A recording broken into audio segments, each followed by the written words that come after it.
pessoal, sejam todos muito bem-vindos ao nosso programa Lado C, onde a gente explora histórias incríveis com pessoas incríveis também. A gente está falando Lado C porque a gente está indo além. Não tem lado A, lado B, tem lado C para a gente saber todos os lados das histórias. O lado C de Cianorte, lado C de chique, de curioso e de xixa, que sou eu que vos fala nesse podcast. Antes da gente começar o nosso vídeo no YouTube, eu estou começando nessa de YouTube agora, então não esqueça de ativar o sininho e seguir o nosso canal para sempre estar acompanhando o programa Lado C aqui pela TV Camon. Eu quero aproveitar já de início, agradecer a Mari Ladeia, que fez a minha maquiagem maravilhosa, e também o pessoal da Lamuri, que são os responsáveis pelo meu look de hoje. Muito obrigada, pessoal. Bom, hoje o nosso convidado, vou ler aqui que é coisa chique. O nosso convidado é famoso nas redes sociais e também fora das redes sociais. Ele é empresário, assessor viajado e ele é filho da dona Tina. São mais de 44 mil seguidores no Instagram. É com muita alegria que a gente recebe hoje aqui no estúdio o Elias Aranha. Olá, Elias, seja muito bem-vindo. Eu que agradeço, é uma honra estar aqui com vocês e poder compartilhar um pouquinho dessa história aí, né, e desses lados que vocês tanto querem saber. O Elias está contando pra gente que é um esforço danado que você está fazendo para estar aqui, que você está no pós-cirúrgico, né, Elias? Estou no pós-cirúrgico, né, havia operado de um problema que eu tenho, que é a hidradenitis superativa, e agora essa semana também deu uma outra complicação que eu tive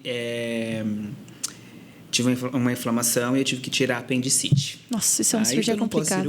Eu fiz por vídeo, né? Então foi um pouquinho menos complexo ali o pós-cirúrgico, mas ainda assim é cirurgia, né? Tem os pontos, tem que... E é cuidado agora, né, Elias? Até vou falar um pouquinho devagar aqui, não, que eu sou pode bem falar. agitado, mas... Pode ficar em paz. Não sei se você vai conseguir, que eu já vi que você é agitado, né? Elias, a gente sabe que você vai contar mais das suas empresas, que você é um cara muito ativo, mas eu quero que você se apresenta para mim agora, sem falar nada que você trabalha. Quem é o Elias Aranha? É Elias Aranha mesmo o seu nome? Elias Aranha. Elias de Souza Aranha. E quem é o Elias? Quem é o Elias? Eu acredito que um jovem, não tão jovem mais. Quantos anos, Elias? Né, 35 anos. Tá jovíssimo. Mas uma pessoa que poucas pessoas acreditaram, mas que teve uma família de base muito humilde, que me ensinou valores muito intrínsecos e que sempre me deixou claro que é possível vencer na vida e chegar onde se quer chegar, que isso só depende de si próprio, né? E que para que você possa ter êxito na vida só depende do seu esforço e da sua dedicação. Eu acho que eu me resumo um pouco nisso. Assim. E o Elias gosta de fazer o quê, assim, fora o trabalho? O que o Elias curte? Eu amo estar com a família. Eu acho que estar com a minha mãe, por exemplo, é para mim um... A tua mãe que ela é um fenômeno das redes sociais, né? É um fenômeno nas redes sociais. Eu amo estar com a minha família, eu amo estar com meu namorado, né? Agora esposo, com meus irmãos, com os meus amigos, né? No meu momento de descanso, estar conectado. Eu sempre gostei de estar ao entorno de várias pessoas, celebrando a vida e trazer as pessoas para próximo de mim. É uma coisa que eu gosto mesmo, assim, sabe? Então, quando eu tenho a oportunidade de estar celebrando a vida com as pessoas que eu gosto, é uma coisa que enche meu coração de muita alegria. Você gosta de gente, eu né, gosto Elias? de gente. Tá junto com bastante gente. Eu acho até atrelado a sempre estar celebrando, fazendo festas e comemorando a vida, porque eu acho que a vida, cada vez mais eu tenho essa certeza, assim, né? Da importância de a gente celebrar as pequenas coisas, pequenas conquistas com quem a gente ama e trazer as pessoas para próximo de nós. Eu acho que isso que dá sentido a tudo que você faz, assim. Eu tenho muito isso no meu coração. Você falou, né, que você veio de uma família humilde, mas que você acreditava que você conseguiria vencer na vida. Você venceu na vida já, Elias? Sim, com certeza. Eu acho que todos nós... Eu acho que ao longo da vida eu fui moldando e mudando também o que é vencer na vida. Eu acho que eu nasci já vencedor hoje, quando eu olho no âmbito vida mesmo, sabe?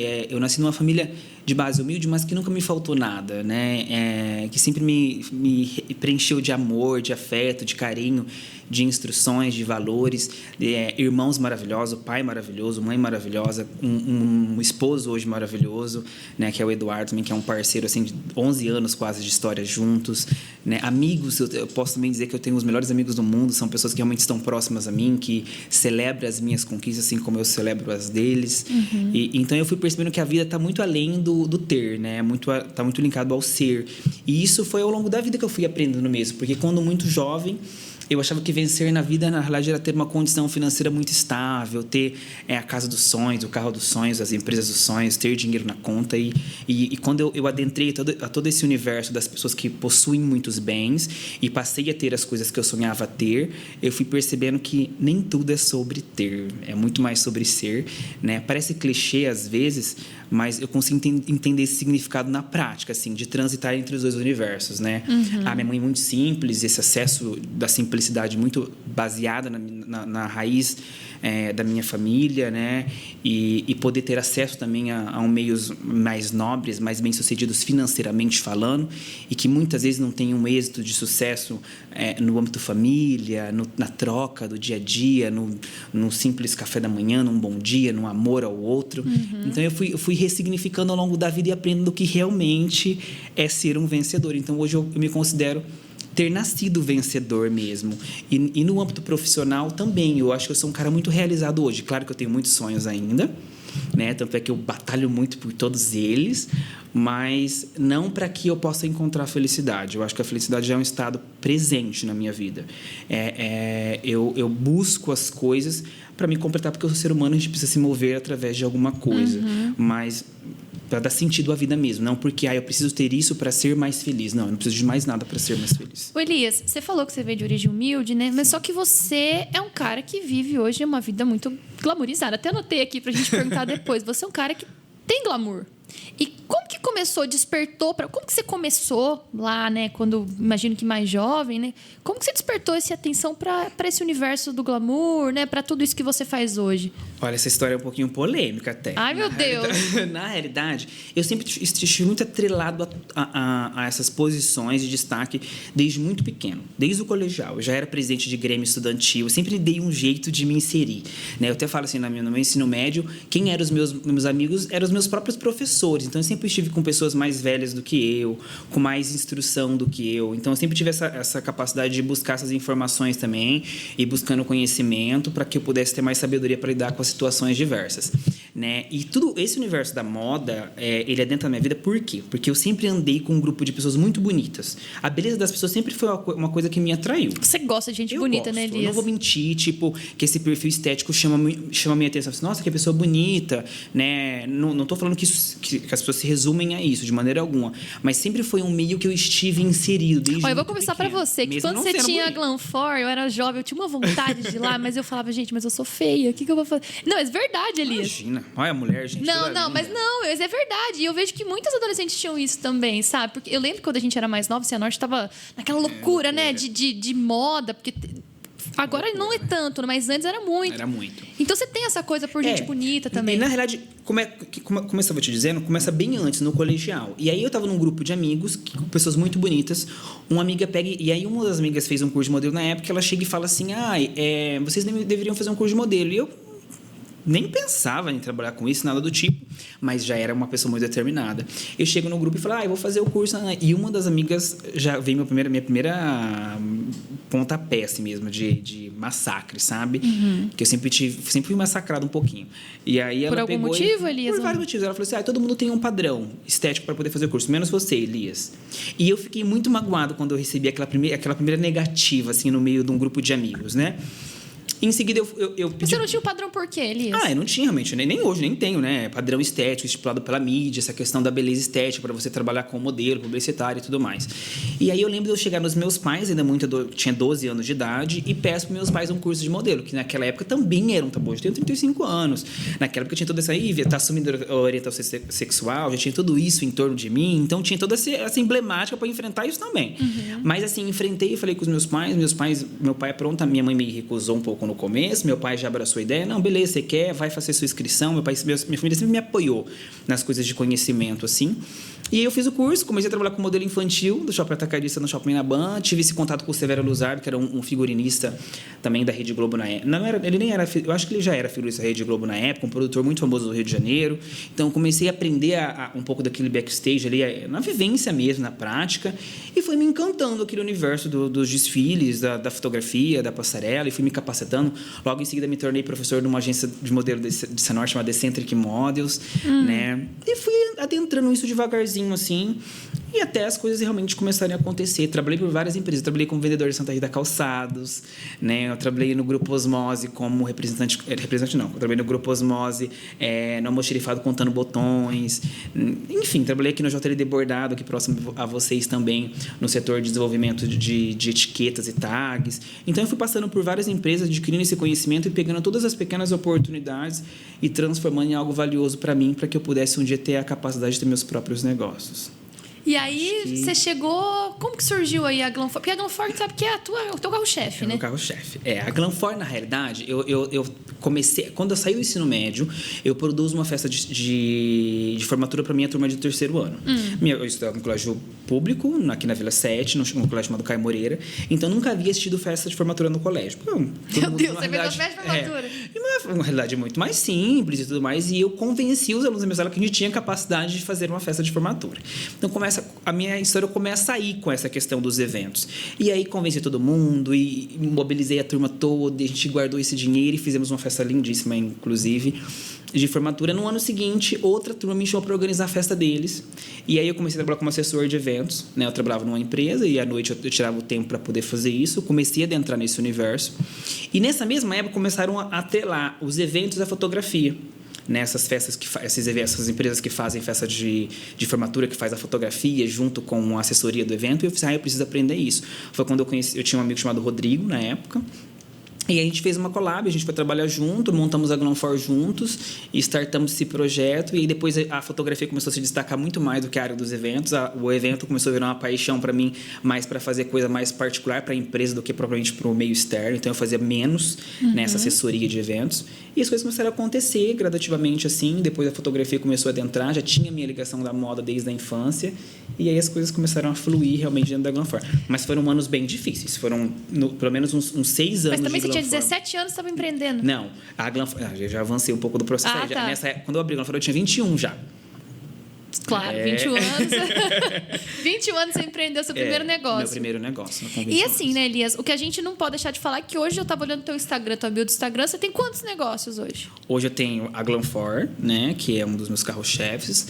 Tenho a Armé, que é uma marca de óculos que vai se tornar uma marca Esse óculos que você está usando é da Armé. É da Armé, inclusive, junto com o meu namorado Eduardo. Eu tenho a Zibá, que é junto com a Drica, uma amiga minha. E tem... A Zibá é o quê? É uma marca de acessórios. Tá. Né? Estou até com o acessório da Zibá aqui também. Ah, já tá todo mundo com as marcas dele. E aí eu tenho também agora a senhora Ofrélio com meu outro irmão, Rodrigo. Com cada um você tem uma sociedade. Você tem sociedade com muita gente, com então. Várias pessoas. E eu gosto disso, de poder me agrupar. Eu acho que se torna mais fácil a gestão e cada pessoa numa linha de frente. E você vai só... poder criando conexões também verdadeiras com essas pessoas e ajudando também elas a transformarem a vida delas assim como eu transformo a minha. E é fácil ter sociedade com tanta gente? Porque, cara, não é moleza. Olha, no começo, viu? as minhas primeiras sociedades foram bem difíceis. A Glanfor eu tive sociedade no começo, foi bem difícil, na realidade. Eu sofri muito em todo esse processo dos anos assim, de Glanfor. Eu falo que eu fiquei no deserto na Glanfor pelo menos uns 6 anos. E assim, e real, assim, porque eu venho de muitos... Hoje, montar outros negócios numa linha de frente hoje, eu não vou falar que não tem dor, que não tem sacrifício, porque tem, mas é mais fácil, porque hoje a minha realidade financeira é outra, a minha estabilidade é outra, o meu acesso é outro. Né? Quando eu comecei a Glanfor, a realidade era bem diferente. Então, o processo de crescimento da Glanfor me doeu muito, porque eu vim de lá de simples, eu não tinha acesso, eu não tinha informação, eu não tinha conhecimento. A única coisa que eu tinha era a força de vontade e o desejo assim, incessante de vencer na vida. Foi era só a única você mesmo, coisa que eu tinha. Teve alguém que te ajudou assim? Era eu e o Rodrigo, né, que startamos a Glanfor assim, ficamos 5 anos juntos na sociedade, depois a gente comprei a parte dele, mas assim, o princípio da Glanfor, os primeiros 5, 6 anos foram de muitas dores, embora a mídia vendia uma imagem de uma Glanfor perfeita, os bastidores, a realidade era outra, né? Era muita dor mesmo, eu não tinha condição financeira, então a gente era vendendo o almoço, pagar a janta, era aquela dor. Eu lembro, pra você ter noção, quando eu comecei a Glam, da minha mãe várias vezes, chegava e falei assim, filho, vende isso, vai, ou abandone esse projeto aí, vai trabalhar em alguma empresa, isso não tá dando nada para você não. E eu falava assim, eu não desisto, eu só desisto morto disso daqui, porque tudo que eu lia falava-se muito disso, de recorte de empreendedorismo mesmo, resiliência que eu lia, mesmo, de resiliência, de falar assim, você se determinou a fazer alguma coisa, vá até o fim, vá com garra, vá com determinação. E eu aprendi muito cedo que assim, Tudo na vida, qualquer coisa que você vai fazer, pode dar certo. Pode ser que a maneira que você esteja fazendo não seja a maneira correta. Então, mude a sua metodologia. Então, sempre que eu comecei ou startei qualquer negócio, eu faço de um jeito que eu acho o mais inteligente de fazer e o que eu acredito que vai dar certo. Qual Mas que é se esse não jeito? der certo... Compartilha esse jeito com nós. É assim, eu vou na minha Feeling, no meu feeling mesmo, no meu coração. Eu vou tentar startar esse projeto agora dessa forma. Trabalhando essa publicidade, esse posicionamento, enfim, X metodologia. Se ela não der certo, não quer dizer que aquele projeto é um projeto falido, que ele não pode mais dar certo. Eu tenho que jogar essa ideia fora e começar outra do zero. Não, eu só preciso mudar a metodologia que eu tô atuando naquilo ali. Faz de um outro jeito. Cria uma nova metodologia. Se ela não der certo, tenta outra, até você encontrar, dentro daquele segmento que você está tentando atuar, a maneira que vai dar certo, né? Então, eu aprendi isso e eu não tenho dificuldade de colocar a minha determinação, a minha força de vontade, até fazer aquilo dar certo. Qual é o jeito certo que vai ser? Eu vou tentando até dar certo. E você está em Cianorte, está com um monte de negócio aqui. Você pretende ficar por aqui. Então, é aqui que você vai fazer seu negócio, todos os seus negócios darem certo. Isso é um grande dilema na minha vida hoje, Porque na realidade. É Porque, assim, eu sempre tive muitas oportunidades de morar fora do país, de morar em São Paulo várias vezes, de viver uma vida completamente diferente em outras cidades até maiores que Cianorte. A minha ligação com Cianorte é muito grande, eu tenho um amor absurdo pela essa cidade, a cidade me acolheu, é inegável falar que a cidade não me acolheu aqui, né? Sempre meus projetos fluíram dentro dessa cidade, eu tenho muito carinho por Cianorte, sem dizer que a minha família, que é meu bem mais precioso, está aqui. Eu poderia ser um cara hoje milionário, bilionário, que a minha mãe não iria para mim, eu não sairia da casa dela e não iria para qualquer lugar comigo. Então, continua lá na Vila 7. Na Vila 7, na casa dela, sim. Eu moro com a minha mãe até hoje. Ela não sai. Então, ela é uma mulher muito de raízes, muito firmes, assim, nos valores dela. Eu tenho o meu espaço, é a minha casa, é o meu jeitinho. Eu não quero que muda isso, porque é como eu me encontro feliz. E o que me ajudou muito também a não me deixar me perder nisso, da essência, sabe? Então, para mim, é muito... quando eu recebi a proposta, por exemplo, Elias, vem morar em Dubai, a gente tem uma oportunidade para você aqui. Caramba, Dubai? E eu falei assim, nossa, é uma super oportunidade. Imagina eu morar em Dubai, né? Maravilhoso. E eu, não vou, porque eu quero aproveitar disso, assim. Eu sou muito apaixonado pela minha família, eu quero aproveitar os anos que eu tenho com a minha mãe, de ficar perto, de viver histórias com meus irmãos, com meus sobrinhos, com meu pai, com meu namorado. Então, eu não queria me distanciar disso, porque eu acho que nem tudo é sobre ter, nem tudo é sobre dinheiro. Às vezes, o dinheiro e quem tem qualidade no que você faz vai se sobressair, vai conseguir ter isso, não importa onde esteja. Mas nunca deu nenhuma vontade Já me deu, até porque, hoje assim, me dá. Você falou que essa questão de ver o ser, você mudou faz pouco tempo, você comentou. Mas eu tinha essa questão da família, sempre estava muito enraizada em mim. Sempre. Então, eu nunca... sempre. Claro que quando eu falo assim, eles moram em São Paulo, você vai estar num outro meio, com acesso com pessoas da mídia, e isso e aquilo. Claro que balança você, não é inegável, né? E a gente vê que assim, você tem meu tiro Deus, pra não isso, sei né? o que, vamos... não, quero ficar aqui, porque se eu perder minha mãe, por exemplo, eu acho que seria um choque muito grande para mim. Então, eu penso assim... Isso vai acontecer um dia, ou eu partir, ou eu partir, uma pessoa que eu amo, ou algo do tipo, né? Isso até essa semana, durante a cirurgia, eu até falei sobre isso no meu story, acredito muito nisso. Mas eu quero aproveitar o máximo que eu posso, eu não quero carregar pesos. Tipo, de chegar no fim da vida assim, eu poderia ter curtido mais e não curti, eu poderia ter amado mais, eu poderia ter celebrado mais. Talvez o arrependimento também possa acontecer de falar assim, por que eu não me aventurei mais? Eu sei que tem um outro lado também, né? Mas quando eu coloco na balança, o lado da família, para mim, é ainda mais forte. Mais importante. É mais importante para mim. Você é um cara muito família. E essa questão, por exemplo, de hoje, eu falei para você que hoje para mim é um pouco instável isso, por quê? O meu namorado, ele é assessor de 2 desembargadores, né? Eu falo meu namorado, meu marido, não casamos ainda, mas já mora junto comigo, né?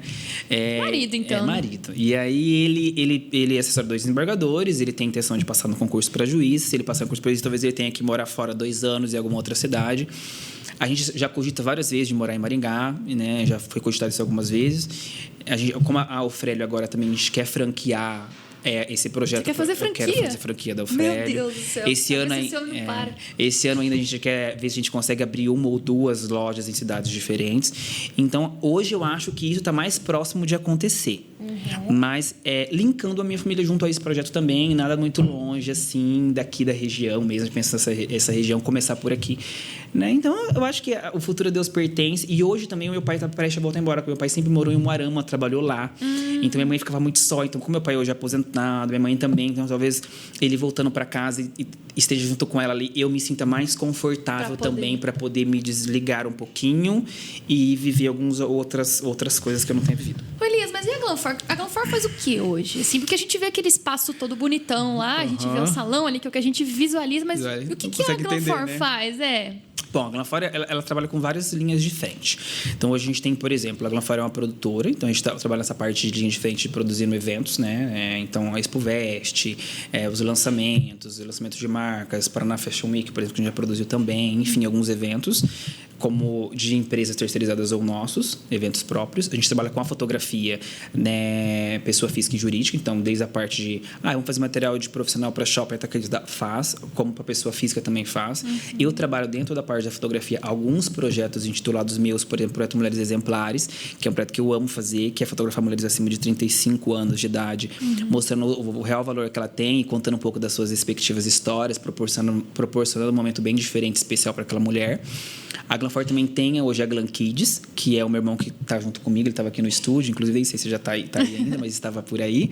Ele faz a administração da Glam Kids, que tudo que a gente faz no setor adulto, ela também faz no setor infantil. Né? E aí a gente tem outros departamentos internos, que é também hoje a administração da Zeba e da Armia acontece dentro da Glam. Aí a Drica tem essa parte das new designers, né? que ela mexe com as unhas.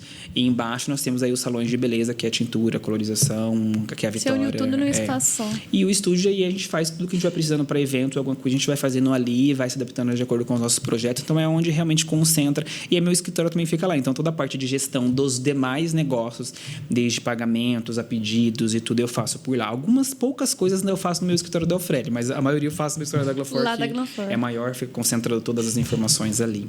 Elias, vamos falar um pouquinho de gente agora. Uma pessoa, eu quero que você... Calma. Eu quero que você me fala primeiro, pra gente começar, uma pessoa assim que você admira, que te inspira, assim, que você fala bem dessa pessoa para os outros, assim. Eu acho que a pessoa que eu mais admiro, a primeira que eu mais admiro, é a minha mãe. Eu sabia que você ia falar isso. Eu acho que não tem ninguém no universo que vá superar esse meu âmbito de admiração pela minha mãe. E em todos os âmbitos possíveis. E eu não falo isso por ela ser a minha mãe. Eu falo isso por poder conviver e saber realmente quem é o ser dela, no íntimo mesmo. Ela é aquela mulher que tira dela para dar para o outro, ela faz... Eu sei que a minha mãe ajuda várias famílias sem sequer a gente saber. Eu escuto isso nos bastidores, nos burburinhos. E minha mãe não é uma pessoa extremamente estável. Então, assim, minha mãe é uma mulher rica? Minha mãe é uma mulher extremamente bem-sucedida? Não. Então, eu acho que a mãe tem menos do que a maioria das mulheres que eu conheço e que eu convivo hoje, e faz mais do que a maioria das mulheres que eu convivo hoje. E isso eu acho muito nobre, muito lindo, porque você doar-se no pouco é algo realmente transformador, assim, que me faz ter muita admiração. Então, tudo que ela sabe, alguém, uma família está passando uma dificuldade, ela dá um jeito de ir em mim, ou de ir no meu irmão, ou de ir num amigo, ou de reunir um grupo de amigas para conseguir uma ajuda, para ajudar alguém. E muitas vezes ela nem vai entregar, ela nem quer que saiba que foi ela. Eu acho isso legal. Muito bonito também. Sem dizer todo o resto, assim, sabe? De valores mesmo, de pessoas. Várias situações. E minha mãe é quem me puxou para o chão, assim. Por exemplo, em tudo. Eu vou colocar um exemplo, assim, bem viajado, assim. Eu chegar em casa e falar assim, meu sonho é ter uma casa maravilhosa, uma casa dos sonhos. Ela falou assim, você já tem. Eu falei assim, mãe, eu entendi que eu tenho uma casa... Como diz a Fernanda Torres, mãe é mãe, né? Mãe é mãe. Então, ela falou assim, você já tem. Eu morei numa casa que o chão era de barro, né? Então, hoje você tem um teto, você tem uma casa, a sua coberta, a sua comida quentinha. Então, você já tem uma casa maravilhosa. Então, minha mãe sempre me trouxe para essa base, assim, sabe? Em tudo. Volta, Elias, volta. E se você conversar com todos os que convivem com a minha mãe, vai falar a mesma coisa para você. O Eduardo mesmo falou assim, nossa, eu nunca conheci meu esposo, né? Eu conheci uma pessoa coração tão bom, assim. Então, ela é uma pessoa realmente muito... Não tem como eu explicar. Ela é uma pessoa muito diferenciada, assim, sabe? De gestão. Minha mãe não tem estudo, por exemplo, nenhum. E ela que faz a gestão da casa inteira. E eu fico me perguntando como que ela faz para fazer gestão de tudo, né? De compras, disso, de contas a pagar da casa. Ela faz tudo sozinha, isso. Sem isso. Então, eu acho a mulher muito sábia. Mas não é uma sabedoria humana, de técnico, de conhecimento, que passado. É aquela questão mesmo de Deus mesmo. É aquela sabedoria pura, sabe? Eu acho ela... Pra mim, a minha maior admiração é a minha mãe. Assim, eu tenho fã do todo mundo. Elias, eu imaginei que você fala da tua mãe já, porque eu acompanho muito ela nas redes sociais, eu acho o máximo. Quando você traz ela, pra mim, eu acho que é a parte mais legal, assim. Todos falam. Porque ela é autêntica, né? É porque ela é autêntica mesmo. Eu acho que é isso que as redes sociais pedem mesmo. Agora eu quero que você fale pra mim uma pessoa que você, cara, não te desce, que você fala mal mesmo, que você não curte. Que não me desce... Porque a gente fala bem de muita gente, né? Agora é difícil você falar. Fala que, ó, essa aqui não me... Olha, eu acho que eu não tenho uma pessoa direta, assim, tem várias situações que já aconteceram, ou posturas que eu não concordo. Agora, o ser humano em si que não me desce é mais difícil, assim. Eu falei assim, você fala aqui do âmbito cianorte, que não... Não, da sua vida, é uma pessoa que você não admira mesmo, assim. Não sei, pode ser fora do Brasil, enfim. Alguém que você fala, caramba, essa pessoa aqui, cara, ela tem uma atitude que não me desce. O Trump, nesse momento, não tá me descendo. Não te desce? Não. Por quê? Porque eu acho uma pessoa um ser humano que não tem uma capacidade e a empatia de se pôr, pelo menos em algum momento, no lugar do outro, ele já não merece o meu respeito e o de ninguém, né? De nenhum ser humano. Você é um cara de esquerda, Elias, ou não? Eu não me intitulo nem esquerda nem direita, não. Eu sou um cara muito assim... numa linha muito tênue, sabe? Tipo, eu acho que respeito é base, valores são necessários se ter, né? Eu acho que o direito de um começa com o término do outro. A gente saber que existe um espaço. Nós vivemos em uma sociedade de múltiplas diferenças, de culturas diferentes, de religiões diferentes, e respeitar o outro, eu acho que é base, é mínimo. Então, quando eu passo do ponto nesse ponto, eu acho que a pessoa eu já cria um bloqueio. Um bloqueio. Então você fala mal do Trump.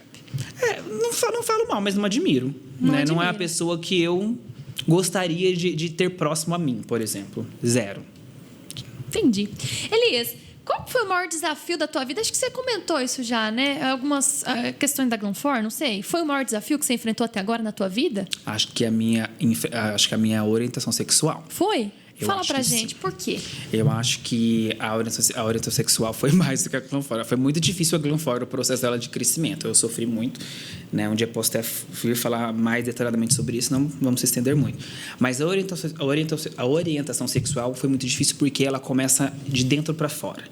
Você precisou, se aceitar. Até desculpa o termo, você precisou sair do armário, como o pessoal fala? Ou você... Eu acho que todas as pessoas que são gays ou lésbicas precisam sair do armário um momento ou outro, porque nós nascemos numa sociedade que nos coloca lá à força. Tem que rotular. Nos coloca dentro do armário à força. A gente não te aceita, você não é bem... Isso que você... O ser você não é bem-vindo nessa sociedade. Né? Então, eu vivi isso, né? Eu acho que foi muito difícil para mim eu olhar para isso mesmo assim e aceitar. Eu acho que a aceitação mais difícil é a inicial. Eu me aceitar. Porque eu vivia nessa sociedade, né? Minha família, embora sempre me norteou de muito amor, ainda assim eu sentia que eles não aceitavam. A sociedade não aceitava, os amigos não aceitavam. A igreja que poderia me acolher também não aceitava. Então, eu me sentia como se eu estivesse num campo minado, sabe? Qualquer lugar que eu for, eu vou ser bombardeado. E aí, quando todos não me aceitavam, a minha única alternativa também era não me aceitar.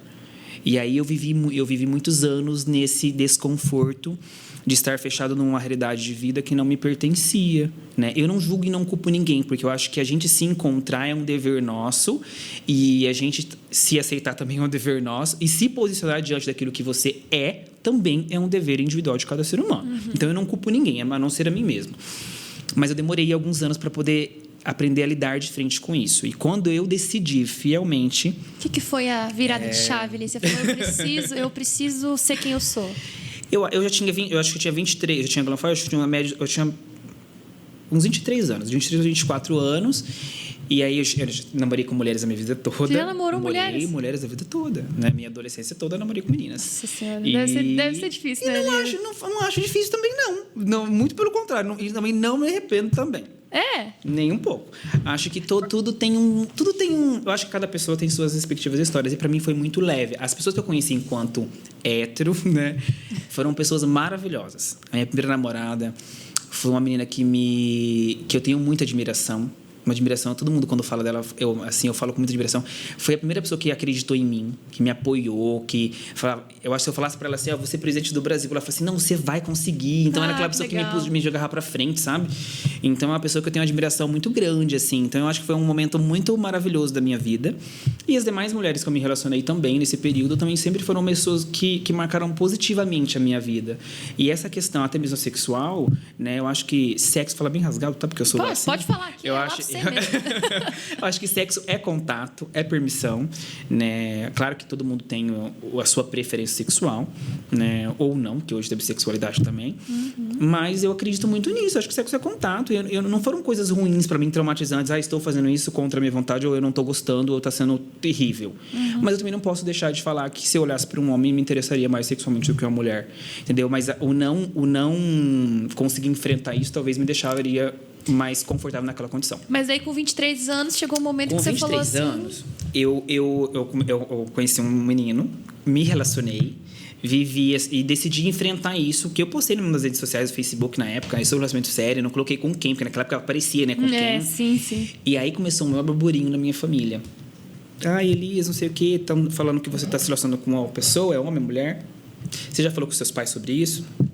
Aí começou a guerra em casa, né? Daí vira aquele burburinho da família, a família começa a falar. E aí eu liguei pro meu pai, aí eu cheguei em casa um dia, tava um clima bem pesado, assim, né? Eu tava bem saturado também, que você carrega esse peso, é uma tonelada nas suas costas de você não poder ser quem é você, né? Eu imagino. E aí eu cheguei em casa e vi um clima meio estranho. E aí meu pai tinha ido embora para Umuarama, porque meu pai trabalhava no Banco do Brasil, lá em Umuarama, então ele assessorava algumas coisas lá, a parte de monitoramento bancário. E eu liguei pro meu pai, falei assim, pai, eu preciso falar com o senhor. E fui até, e ele falou assim, fala por telefone mesmo. Eu falei, não, tô ligando. Ele falou assim, vem aqui. Eu fui na casa dele e cheguei lá e abri. Falei assim, pai, olha, eu sempre namorei com mulheres, sempre fiquei com mulheres, mas eu acho que está na hora de dar um basta nisso daqui e viver quem eu realmente quero ser e ser eu de verdade. E falei todas as coisas que eu queria falar para ele ali naquele momento. Ele foi super compreensível, acolhedor, né? Para minha surpresa também, que meu pai é um bem homão, sabe? Bem heterosão. E ele disse, não, filho, tá tudo bem para mim, é sobre a sua vida, é sobre aquilo que você quer. Eu sei que eu não entendo muito sobre isso. Vou buscar entender um pouco mais sobre isso. Meu pai foi muito sensível, assim, nesse momento, mais até que a minha mãe. E aí ele foi muito tranquilo. E aí eu volto embora de Umuarama já com menos peso, com 50% do peso. Nossa, deve tirar uns 100 quilos das costas. Toneladas. Né, assim. E aí, quando eu cheguei em casa, a minha conversa com a minha mãe foi bem mais difícil, assim. Com a minha mãe foi bem difícil, né? Porque a minha mãe, ela tem esse cuidado do que o outro vai falar, do que a sociedade vai falar. Eu acho que o maior medo dos pais é o que as pessoas vão fazer, ou o que você vai sofrer. Minha mãe sempre teve isso. O que a família vai falar de você? O que os amigos vão falar de você? Como as pessoas vão reagir a isso? Minha mãe sempre teve isso. O que as pessoas falaram? Né? Como elas reagiram? Eu não dei muita importância, então vou falar pra você. Depois que eu apertei o botão mesmo e abri a porta, assim, eu não me importei muito com o que os outros iam falar, a não ser a minha mãe e meu pai. A conversa com a minha mãe foi um pouco tensa, por quê? Porque eu havia me preparado, eu sempre fui um cara muito, assim, de buscar esse conhecimento, então eu já estava muito regado de informação. Aí eu cheguei à minha mãe e falei, minha mãe assim, mãe, eu não vim pedir pra senhora se eu posso ser gay ou não, eu vim te informar, que é completamente diferente a informação de uma solicitação.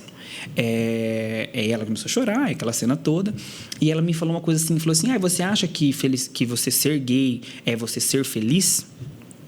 Ela me jogou essa, sabe? Mas eu sabia que não era para me atacar. E eu olhei e falei assim, não, mas eu vou te responder com a resposta que você já deu. Em uma fase da sua vida, eu perguntei para a senhora era feliz. E a senhora me respondeu assim que a senhora era feliz, mas que a senhora já tinha sido momentos da vida mais felizes do que o momento presente que eu estava te perguntando aquela pergunta. E eu vou te dizer para a senhora que eu nunca fui feliz. E pode ser que eu conheça um homem e que eu nunca encontre a felicidade. Tá tudo bem. Mas eu preciso fazer do meu modo para que não haja arrependimento, para que quando chegue no fim da vida, eu possa olhar para mim e falar assim, eu fiz exatamente o que eu queria fazer. Se eu encontrei a felicidade ou não, é um simples fato. Mas eu fiz do jeito que eu queria fazer, então não vai haver arrependimentos. E aí ela falou assim, e ficou meio assim e tal. Eu falei assim, então a única escolha que a senhora tem a fazer a partir de agora é se a senhora quer conviver com isso ou não. Porque diferente da senhora, eu aprendi com a senhora o que é respeito. E eu não acho que é respeitoso eu impor isso para você. Viver uma verdade que não é aquilo que a senhora foi educada, porque você foi criada em valores, princípios, momentos, sociedade completamente diferente da minha. Então, é compreensível para mim a senhora ter uma dificuldade para aceitar isso com naturalidade. Então, tá tudo bem. Eu respeito você não aceitar isso com facilidade. Mas não aceitar é diferente de não respeitar. Então, não desconstrua em mim o que você demorou uma vida para construir. Chegou com um discurso forte. Fortíssimo, né? Não desconstrua em mim. Que é a única coisa que eu te peço. Vamos nos respeitar. Se você não quiser conviver com isso, eu vou catar minha mala, vou descer minha mala agora, vou montar minhas coisas, vou alugar um apartamento, vou te amar do mesmo modo, vou frequentar sua casa do mesmo modo, se você quiser, óbvio. Sim. E tá tudo bem. Se eu quiser casar com um homem, eu vou casar com um homem e você não precisa ter acesso a nada disso. E se você quiser conviver com isso, você passa a conviver com isso, mas vai ser já. Também, eu já joguei tudo no ventilador mesmo. Já estou conhecendo uma pessoa, eu não quero, então eu vou embora. Aí ela parou e viu que ela ia ter que lidar com isso. Ela falou, então, beleza. E aí a gente foi aprendendo juntos, assim, sabe? Como eu disse que minha família é muito maravilhosa. Sim. Ela chorou, claro, a primeira vez que o meu primeiro namorado foi em casa, foi aquela cena super difícil, constrangedora, né? Que ninguém quer passar. Mas eu sempre entendi que existia dois lados nessa história. Existia a minha dor e a minha dificuldade, mas existia também a dificuldade da minha família de ter que lidar com uma emblemática que eles não estavam prontos para lidar. Então, vamos tentar dar as mãos e aprender sobre tudo isso juntos? Agora, com os meus irmãos, já foram mais difíceis. Os irmãos foram mais? Foram mais difíceis. Com meus dois irmãos foram bem mais difíceis que meu pai e minha mãe. Porque eles eram muito galinhas da época. Fala logo assim, sabe? Sim! Daí, cadê? O meu irmão deve ter por aí. Não vi essa. O meu irmão era aqueles... O meu irmão é pegadores. Pra você ter noção, eu tenho um dos meus irmãos que tem... cada irmão meu tem 5 filhos, pra você ter noção. Meu Deus, tem 10 sobrinhos. Um dos meus irmãos, ele tem um filho com 2 irmãs. Meu Deus! E assim, super tranquilo, né? Aquela coisa assim, gente, vocês estão super tranquilos isso daqui, nessa família, né? Mas assim, super respeitosos. Hoje a família também foram em fases muito distintas uma da outra. Assim, mas claro que sempre brinquei com essa situação. Gente! Né? Mais que meus irmãos foi muito difícil, porque eles eram isso também. Hoje eu consigo entender melhor. Porque eles eram mais jovens, eles também eram... apontados e zoados pelos amigos deles, sabe? Então, meus irmãos falavam assim para minhas cunhadas na época: se meu irmão chegar com um homem aqui, nós vamos descer o pé. Então, eles tinham esse jeito mais grosseiro, não era uma coisa mais de diálogo igual com os meus pais. Eles eram mais pesados. Eles são mais velhos. Mais velhos, os dois mais velhos do que eu. E aí, só que é o que eu falo, o posicionamento, ele muda tudo, né? Aí eu ouvi aquilo, me calei. No primeiro domingo em família, eu chego em casa e aí eu falo, olha, Ana, para minhas 2 cunhadas, Ana e Michelle, disse, tudo bem, se a pessoa que eu escolher não puder frequentar a casa, tá tudo bem, desde que vocês 2 não frequentam também, porque os direitos são iguais. Rapaz. Se vocês 2 frequentarem a partir de hoje, quem eu escolher vai frequentar. E se ele destratar qualquer pessoa que eu escolher, do mesmo modo eu vou agir destratando as pessoas que eles escolheram. Acabou o assunto naquele momento. Então, não teve mais uma coisa assim, que vamos fazer isso. Não, então assim, e aí aos poucos, eles também. Hoje, por exemplo, se você... Tanto é que eles estão com você aqui. Eles me acompanham um tempo. Nossa, os 2 são sócios meus. Sócios. Hoje, se você falar de terminar com o meu namorado, eles ficam até bravos de tanta admiração que tem. Hoje, minha família é completamente assim. Mudou tudo, né? Tudo. Mas eu acho que é o respeito, é o posicionamento, é você se posicionar. Porque muita gente espera isso do outro e é mais sobre você, sabe? Eu sempre me posicionei muito bem em tudo. E eu acho que você tá no caminho certo mesmo. Elias, deixa eu te perguntar tudo. Acho que nós vamos fazer agora uma brincadeirinha que nós temos aqui, que é o nosso mural, né? Você tá vendo o nosso mural cheio de notícias? Vamos lá. A gente vai trazer... É assim, ó. Você vai colocar no mural ou não. Se você aprova ou não aprova, que eu vou falar aqui, tá? Ok. Primeira coisa, fofoca. Fofoca? Vai pro mural ou não vai? Eu acho que sim. Todo mundo vive uma uma fofoca? Eu acho que todo mundo gosta de uma fofoquinha, saber o que está acontecendo, os bastidores. Mas e quando a fofoca é sobre você? Tem bastante? Muitas coisas giram em torno de mim, muitas verdades e muitas mentiras. O que me magoa muitas vezes é quando parte de pessoas que me conhecem, que têm acesso e que não me pergunta diretamente. Porque eu acho que todo mundo fala tudo sobre tudo. tudo. Que chega na cara e fala assim, fala pra mim. Coisa. Se for verdade, eu vou assumir. Se for mentira... Qual que foi a fofoca, assim? Já inventaram alguma coisa muito louca sobre você que você fala, gente, de onde saiu isso? Cada hora é uma, amiga. Eu acho que são tantas. Por que será, Elias? Eu acho que, tipo assim, essa questão da mídia, eu aprendi a lidar. Tanto é que eu virei... Antes, eu era bem mais polêmico, assim, com essa questão Ai, a cirurgia tá deixando eu bem fadigado. Pode ficar calmo, pode ficar calmo. Me deixava eu... Tá tudo bem? Tudo bem, só vou tomar uma água. Toma uma aguinha, fica em paz. Antigamente eu tinha muito essa questão assim, ai meu Deus, deixa eu falar. E eu causava mesmo para as pessoas falarem. Hoje em dia, bem menos, sabe? Então as pessoas sempre vão falar. Você tinha essa coisa de causar para as pessoas falarem mesmo? Eu tinha muito. No começo eu tinha. Ah, você fazia mesmo? Fazia. Tipo, querem que falar? Então vamos dar motivo para falar. E eu dava motivo e aí virava noticiário, né? Alastrava. Cianorte gosta de um blá blá blá. E eu dava palco para isso. Se querem falar, falem bem ou falem mal, eu fazia de jus ao ditado. Falem mal, falem bem, mas falem de mim. E eu não me importava. Claro que tudo com um limitezinho, né? Mas hoje em dia, assim, eu acho que a minha vida foi mudando, os valores foram mudando. Hoje me atinge, assim, entre aspas, mais quando é coisa de valor. Só que eu só dou importância para o que falam se a pessoa estivesse acima de mim. Se for a pessoa que esteja abaixo, não. Porque as pessoas, elas têm o hábito de falar. Todo mundo fala o que quer, se posiciona da maneira que quer, dá a opinião que quer e fala o que quiser sobre você. Né? Mas quem é que está falando? Da onde está partindo isso? Qual é a história dessa pessoa? Partiu de baixo, você não está nem aí. Partiu de uma pessoa que realmente não fez nem metade do que eu tenha feito, que não tem o mesmo posicionamento, que não conquistou nada, que não mostrou nada de valor, que não fez nada.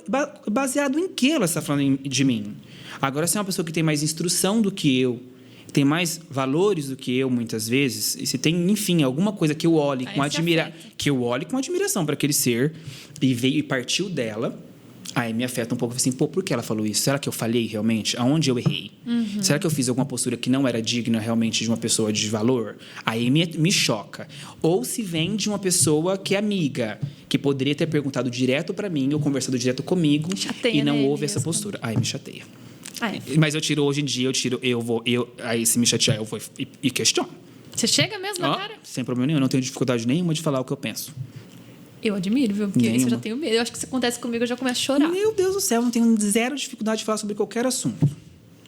Corajoso. Elias é um cara corajoso. Elias, a próxima palavra, isso aqui foi conversando com você, é glamour. Você põe no moral ou não põe? Glamour, muito. Você ama o glamour? Gosto muito, com certeza. Conte mais. Eu acho que todo mundo merece seu momento. Eu acho que nós vemos na sociedade hoje que não acha que é pertencente ou merecedora. Eu venho de uma realidade muito simples e eu vivi isso na minha pele. Então, por exemplo, eu tinha meu dinheirinho, pouco que fosse, mas eu poderia fazer uma viagem e jantar no melhor restaurante de São Paulo. Ai, não, mas lá é muito caro, lá é muito chique, não vou lá não, porque eu não vou me sentir bem lá. Por que eu tinha isso? Porque a gente acha que nós não somos merecedores do melhor. Muitas vezes não é sobre o valor que você vai pagar, é sobre o valor que você tem quanto a você mesmo como pessoa, de você achar que você é pertencente e merecedora ou não. Isso, ao longo da vida das minhas múltiplas viagens a trabalho, foi me trazendo junto com as minhas amigas. Então, por exemplo, quando eu fui para Dubai, eu subi no Burj Khalifa, aquele prédio mais alto do mundo, fui jantar num restaurante e aí eu estava naquele restaurante 123º andar. E eu me recordo da cena. Estava eu, assim, sentado de um lado, a Fernanda Pedrosa e a Tatiana Poliana. E eu olhei pela janela e não via nada, só via nada, porque era muito alto. E aí eu lembro de eu passar um filme na minha cabeça. Eu falei, o que eu estou fazendo nesse lugar, né? Era um lugar muito chique. Mas muito mesmo, assim. Aquele requinte, assim, de poucos lugares que eu fui que era do mesmo padrão. E eu lembro de eu pensar assim, meu Deus, o que me trouxe aqui? Em Paris também eu senti isso. É o que me trouxe aqui, né? O que eu estou fazendo nesse lugar? Que lugar muito chique, muito maravilhoso. E aí eu falei assim, mas eu mereço estar aqui. Eu trabalhei para estar aqui. Eu estou aqui com o meu dinheiro, com o meu suor. Eu estou trabalhando, eu estou pagando para estar aqui. Né? E eu vejo que nós vemos hoje numa sociedade, eu falo porque eu vivo isso dentro da Glanfar hoje, muitas pessoas falam para mim assim, eu não vou na Glan não porque eu acho lá muito chique. Eu sinto um pouco de pena quando eu escuto isso. Eu sei que é pesada a palavra, pena. Porque eu falo assim, meu Deus, a pessoa, por mais simples que ela seja, todo mundo é merecedor de viver o melhor. Eu vim de família muito simples, eu não tive acesso a coisas maravilhosas. Hoje, por exemplo, você fazer um ensaio na Glanfar ou fazer um ensaio com qualquer outro fotógrafo, que todos têm os seus valores também, o seu reconhecimento profissional, em questão financeira, é praticamente a mesma coisa. O que muda é você achar assim, eu mereço viver uma experiência diferenciada ou eu mereço viver uma experiência comum. Né? Então, eu acho que essa questão do glamour é uma questão de a gente se sentir merecedor. Se você pode viver aquela experiência, você pode pagar, se você tem acesso àquilo, por que não merecer? Porque você achar que você não é boa o suficiente para merecer isso? Eu não posso comprar um tênis, é muito caro comprar uma bolsa cara. Antes eu tinha bloqueio com isso, hoje eu já não tenho mais. Então, eu tenho bloqueio com isso, você tá falando, eu me identificando muito. Eu não posso comprar essa bolsa, uma bolsa é R$10.000, um sapato é muito desperdício de dinheiro. Tá, mas você trabalhou, Você se dedicou enquanto muitas pessoas não quiseram levantar. Você estava trabalhando. Enquanto muitas pessoas estavam no domingo curtindo, você estava trabalhando.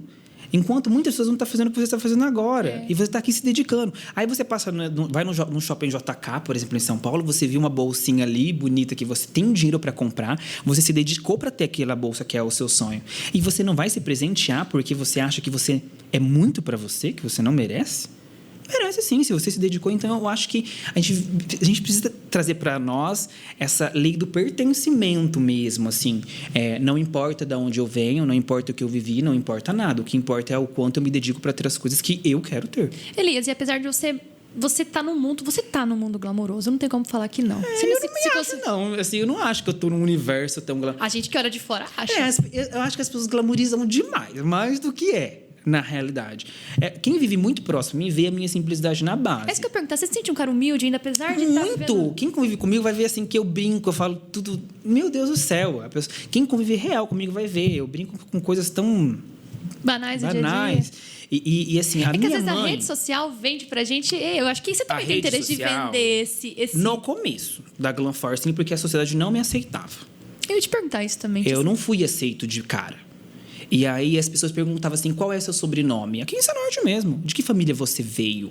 E isso me irritava um pouco. Eu falava assim, então para mim ter sucesso eu tenho que ter um sobrenome aqui da cidade?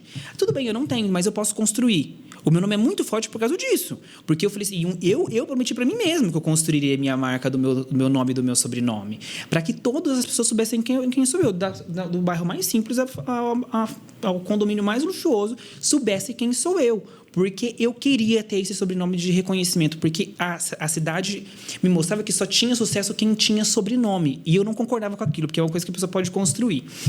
Então, no começo, sim. A minha mãe veio para a rede social. Isso foi tão forte que eu criei um personagem no começo da Glam Force mesmo. Eu só mostrava o que as pessoas queriam ver.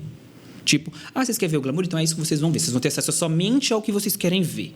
Eu consegui, por um período de tempo muito forte, e não tenho vergonha disso, de mostrar somente o que as pessoas queriam ver na minha rede. Com os anos, quando eu cheguei na faculdade, eu vou te contar exatamente o que aconteceu. Eu chego na faculdade... Você fez faculdade do quê, Elias? Eu sou formado em administração de empresas. Aconteceu dois episódios que me fizeram virar a chave da minha vida de mostrar a minha Elias quem é de essência. Eu estava na faculdade e aí as pessoas tinham receio de mim. Eu via que as pessoas tinham um pouco de receio. Tipo assim, de conversar comigo. Não, passava comigo, às vezes as pessoas falavam, eu não conversei com você porque eu achava que você era muito assim, insuportável, não sei, algo do tipo. E aquilo me chocava. Assim, nossa, mas eu não sou nada disso. Eu converso com todo mundo, brinco com todo mundo. Não tenho. A imagem que se vendia era uma imagem do que eu não era mesmo, sabe?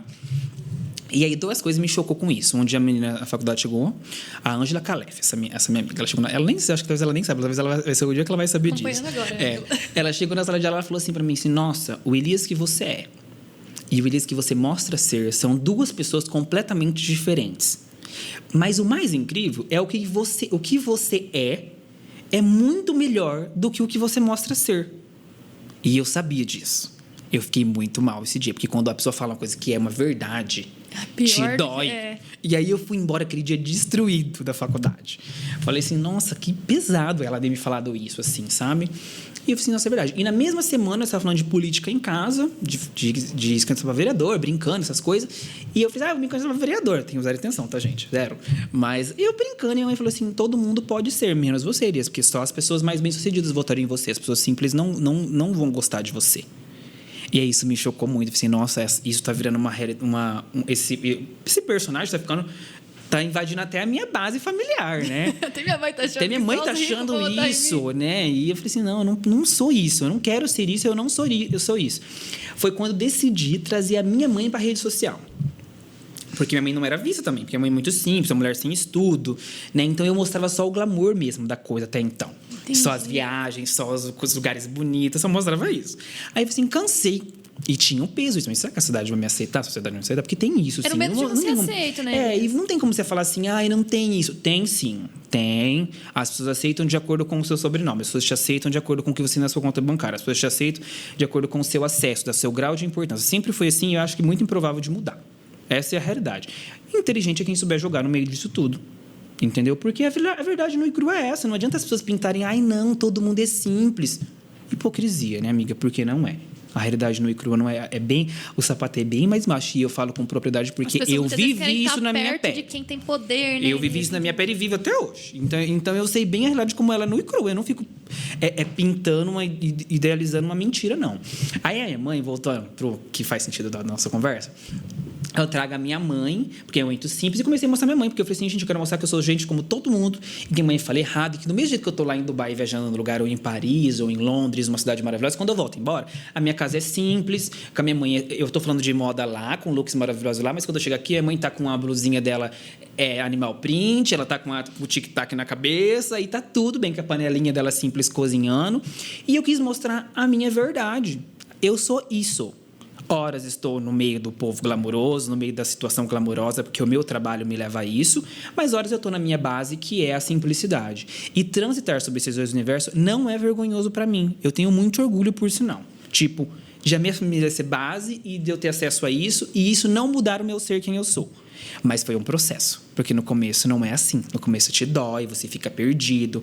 E se eu mostrar isso, será que vai achar disso? Que a pessoa não vai... Sabe? Você fica um pouco perdido. Será que vai me aceitar? Será que eu vou conseguir entender o sucesso do meu trabalho, já que foi importante para o teu crescimento? No meu trabalho, talvez as pessoas não admirem tanto mais quanto antes. Isso já me leva à segunda pergunta, Elias. Então, agora, eu tô vendo muito bem, não sei, eu fiz antes isso aqui, mas a pergunta é, dinheiro vai pro moral ou não?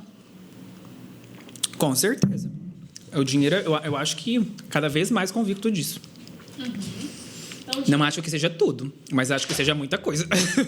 Faz importante. Muita diferença. Essa semana, eu vou colocar um exemplo para você, que essa semana me doeu. Eu tinha passado mal, eu passei mal no domingo à tarde. Eu fui para o hospital, cheguei no hospital, eu tenho plano de saúde, e aí logo fui fazer minhas baterias de exame, né, ressonância e tudo mais. E eu fiquei num quarto ali na entrada do hospital, ali no receptivo mesmo, nos primeiros quartos ali embaixo, até o exame ficar pronto. Quando o meu exame ficou pronto, o médico veio e falou para mim assim, Elias, você vai ter que passar por uma cirurgia, você está com apendicite e tal. Eu já fiquei assustado, porque assim, ninguém quer receber essa notícia. De ter passado, você não vai poder voltar embora, você vai ser internado agora. E eu já fiquei assustado, apavorado, achando que era uma coisa muito assim, sabe? Até me acalmar, ele explicando. Dentro daquela mesma situação que eu estava dentro do hospital, na mesma hora entrou uma criança e foi internada no mesmo quarto do que eu. E também com apendicite. E aí eu, com meu esposo ali sentado, conversando e tal, e o médico também dele, que era outro médico, veio e conversou e falou assim, ele vai ter que passar por uma cirurgia e tal, o pai ali conversando comigo. E aí, a minha cirurgia, por ser uma coisa de plano de saúde, por ter o plano de saúde, ia ser uma cirurgia por vídeo. E aí ia entrar três caninhos, né? E eu perguntei pro médico antes que ia chegar. E aí não ia ter cortes, grandes cortes, a recuperação seria mais fácil, mais rápida, e não ia ficar cicatriz nem nada. E quando o menino chegou, de uma forma um pouco mais simples, e o médico falou que ele ia ter que fazer o corte e tal, que ia ser pelo saúde, pelo SUS e tal. E ia ter que fazer. E aí aquilo passou um filme na minha cabeça, porque cortou o meu coração aquilo. Eu sei, imagina. Porque eu falei assim, gente, como que pode? Já existe uma tecnologia que a pessoa sofra menos. E isso ser seletivo. Isso está errado. Né? Nossa sociedade nós vemos está completamente errado isso. Então isso ainda me machuca. E eu olho e falo assim, aí a pessoa fala assim, dinheiro não tem valor, não tem importância. Baseado em que isso? Não tem dinheiro, não tem valor, não tem importância. Não é o principal, o que você tem que colocar toda a sua energia, todo o seu amor. Mas tem importância, porque os riscos são menores, você pode dar uma qualidade de vida melhor para sua família, a sociedade faz distinção, sim, né? A questão de qualidade mesmo, de ir e vir, de segurança, de tudo. Né? Você pode ver hoje que quem tem estabilidade hoje vive uma qualidade de vida completamente diferente. Salva, compra tudo, não compra tudo. Compra felicidade de maneira alguma. Eu conheci pessoas milionárias depressivas. Milionárias. Eu tenho amigas milionárias que estão em depressão. E eu tenho pessoas amigas pobríssimas, de dinheiro, mas riquíssimas em alegria. Então, hoje eu consigo ver isso, por transitar com facilidade, eu consigo ver isso muito bem claro. Só que eu não desqualifico o dinheiro como ele não tivesse dado importância, porque existem situações diversas e pontuais que ele faz uma diferença significativa. Por exemplo, se eu não tivesse uma condição financeira hoje mais estável, provavelmente eu não estaria fazendo essa entrevista com você nesse momento, eu estaria nem conseguindo levantar da minha cama para estar aqui. Faz, 5 dias que eu operei. Meu Deus, Elias, você é um doido. Entendeu? Então, eu acho que algumas coisas têm diferença, assim, ainda nesse quesito dinheiro, e eu busco por ter cada vez mais estabilidade para mim, para as pessoas que eu amo. Eu acho que a gente tem que trabalhar para ter, claro, tudo fruto do trabalho, mas ter dinheiro porque a gente tem liberdade através do dinheiro. Com certeza. Você pode ajudar alguém, enfim, se as pessoas precisam que você ama, você não tem dinheiro também, você não consegue. E menina, eu vou falar para você, o dinheiro possibilita você ver coisas que você jamais vai viver na sua vida se você não tiver. Então, você poder ir viajar para um país... A primeira vez que eu cheguei a Paris, por exemplo, eu falei assim, meu Deus, eu nunca viveria isso se não tivesse uma condição financeira para vir. E que incrível você conhecer, porque você ouvia isso no colégio, nas histórias, nos livros. Quando eu cheguei a Londres, por exemplo, também, eu falei assim, gente, é verdade o que está nos livros, a história, né? Muito o Palácio louco, de Buckingham. Aí você vê que você fala assim, meu Deus, isso é verdade. Porque uma coisa é você ouvir, outra coisa é você ver, presenciar, sentir a emoção de estar no lugar. Então, eu acho que o dinheiro, ele dá essa liberdade de você poder realmente concretizar e de não ficar num sonho só. De você materializar aquilo, a experiência na prática, a vivência, sabe? De tudo. Então, toda vez que eu viajo, que eu vou para algum lugar, eu me permito viver realmente as experiências de acordo com o que eu posso. Tipo, se eu quero ir num restaurante, eu quero ir num restaurante bom, comer uma coisa, por mais que não seja tão barato, mas eu quero viver uma experiência legal para mim poder ver. Você não vai levar nada daqui. A gente não vai ver mais daqui 100 anos ninguém que está aqui na Terra vai estar aqui. Então, eu vou viver o melhor que eu posso viver, sabe? Se eu puder comprar e poder ver aquela experiência, eu vou ver quantas pessoas foram embora guardando, não viram nada. Porque qual é o sentido de você ter dinheiro para ficar guardado dentro do banco só para alimentar um ego seu de que você tem? Isso também não faz sentido nenhum. Eu acho que as pessoas têm que viver presente, que você pode proporcionar. Eu gosto disso. Elias, a gente vai passar agora para um quadro do nosso programa que chama É Fato ou Fake? Você vê que aqui a gente está com várias notícias, então eu vou trazer matéria de notícias. Você vai dizer se essa notícia é fato ou é fake, tá? Ok. A gente vai começar com o assunto polêmico. Após proprietário ensinar tudo sobre o ramo de pizzaria, Elias Aranha compra espaço e abre concorrência. É verdade? É fake ou é fato? Essa história, ela é longa, né? Mas totalmente pode contar, fake. A gente está aqui para escutar. Totalmente fake. Se vocês quiserem saber um pouco sobre essa história, sobre a pizzaria que eu abri novo empreendimento, deu muita conversa esse empreendimento, nesse quesito da mídia, né? Porque a pizza era quadrada do antigo estabelecimento e quando nós montamos no formato quadrado. Mas, Elias, só voltando um pouco, foi essa conversa mesmo? Ele te ensinou o ramo da pizzaria? Nada, absolutamente nada. Eu não tive contato nenhum com cozinha, com ninguém da cozinha. Eu nunca, nem sequer entrava na cozinhas deles. Nunca entrei. Mas então... Essa é a verdade. A única ligação que tem, da minha, que é o único projeto que eu vou falar aqui no seu podcast, o único arrependimento na minha vida inteira de qualquer projeto que eu tenha assinado, que eu tenha feito, foi ter feito o projeto desse estabelecimento arquitetônico. Da nova pizzaria, do novo espaço. Lembrando que toda essa conversa, né? E não que eu não tenha amado o projeto, eu amei o projeto, como ficou lá. Eu falo meu arrependimento, ele partiu porque eu acredito que toda essa conversa que eu tive que aguentar e digerir e engolir foi só porque eu decidi ajudar sem cobrar, fazendo um projeto. Você não cobrou para fazer? Para fazer um projeto, para ajudar a dar cara num projeto arquitetônico. E já que nós entramos nesse assunto, eu vou aproveitar, gente, Pode esse falar, Eliana, momento, que é o espaço. Agora que já passou também, para desconstruir toda essa mentira, essa conversa, e explicar o que realmente aconteceu do fundo do meu coração, porque eu não devo nada para ninguém, eu não devo, sabe? Então eu acho que eu posso ser eu mesmo e falar a verdade do que aconteceu sem problema nenhum. E tem provas, conversas e tudo mais, eu não tenho por que negar nada para ninguém. Então vamos lá do princípio. O meu irmão, Rodrigo, quando eu comecei a Glanfor há 14 anos atrás, foi o cara que me ajudou financeiramente, porque eu não tinha condição financeira. Em um certo momento lá, vou contar a história desde o princípio. Ele me emprestou R$10.000 lá no começo da Glanfor para me comprar a minha primeira câmera. Esse mesmo meu irmão trabalhou, enquanto eu tinha Glanfor, as coisas cresceram, continuou trabalhando, se todo mundo quiser perguntar ou investigar, pode investigar, de entregador. Inclusive, ele trabalhava de entregador também para esse estabelecimento da antiga pizzaria. E ele fazia entregas, né? E por que o meu irmão nunca foi trabalhar comigo na Glanfor? Porque, como você mesmo disse, tem esse perfil mais glamuroso. Que o Marcelo trabalha comigo, só que o Rodrigo é bem a DNA da minha mãe. Ele é uma pessoa mais simples, ele não se dá com isso, ele não gosta. Então, nunca tive como trazer o Rodrigo para a minha realidade da empresa para trabalhar comigo, porque não é um ambiente que ele não gosta. A mesma coisa que colocar você para trabalhar num setor que não tem nada a ver com a sua persona. Você não vai gostar, você não vai se identificar, vai ser uma tortura para você. E aí, o Rodrigo sempre trabalhou com essa parte de entregas de marmita, entregas de vários estabelecimentos de Cianorte. E eu sempre senti no meu coração uma dor por nunca fazer nada.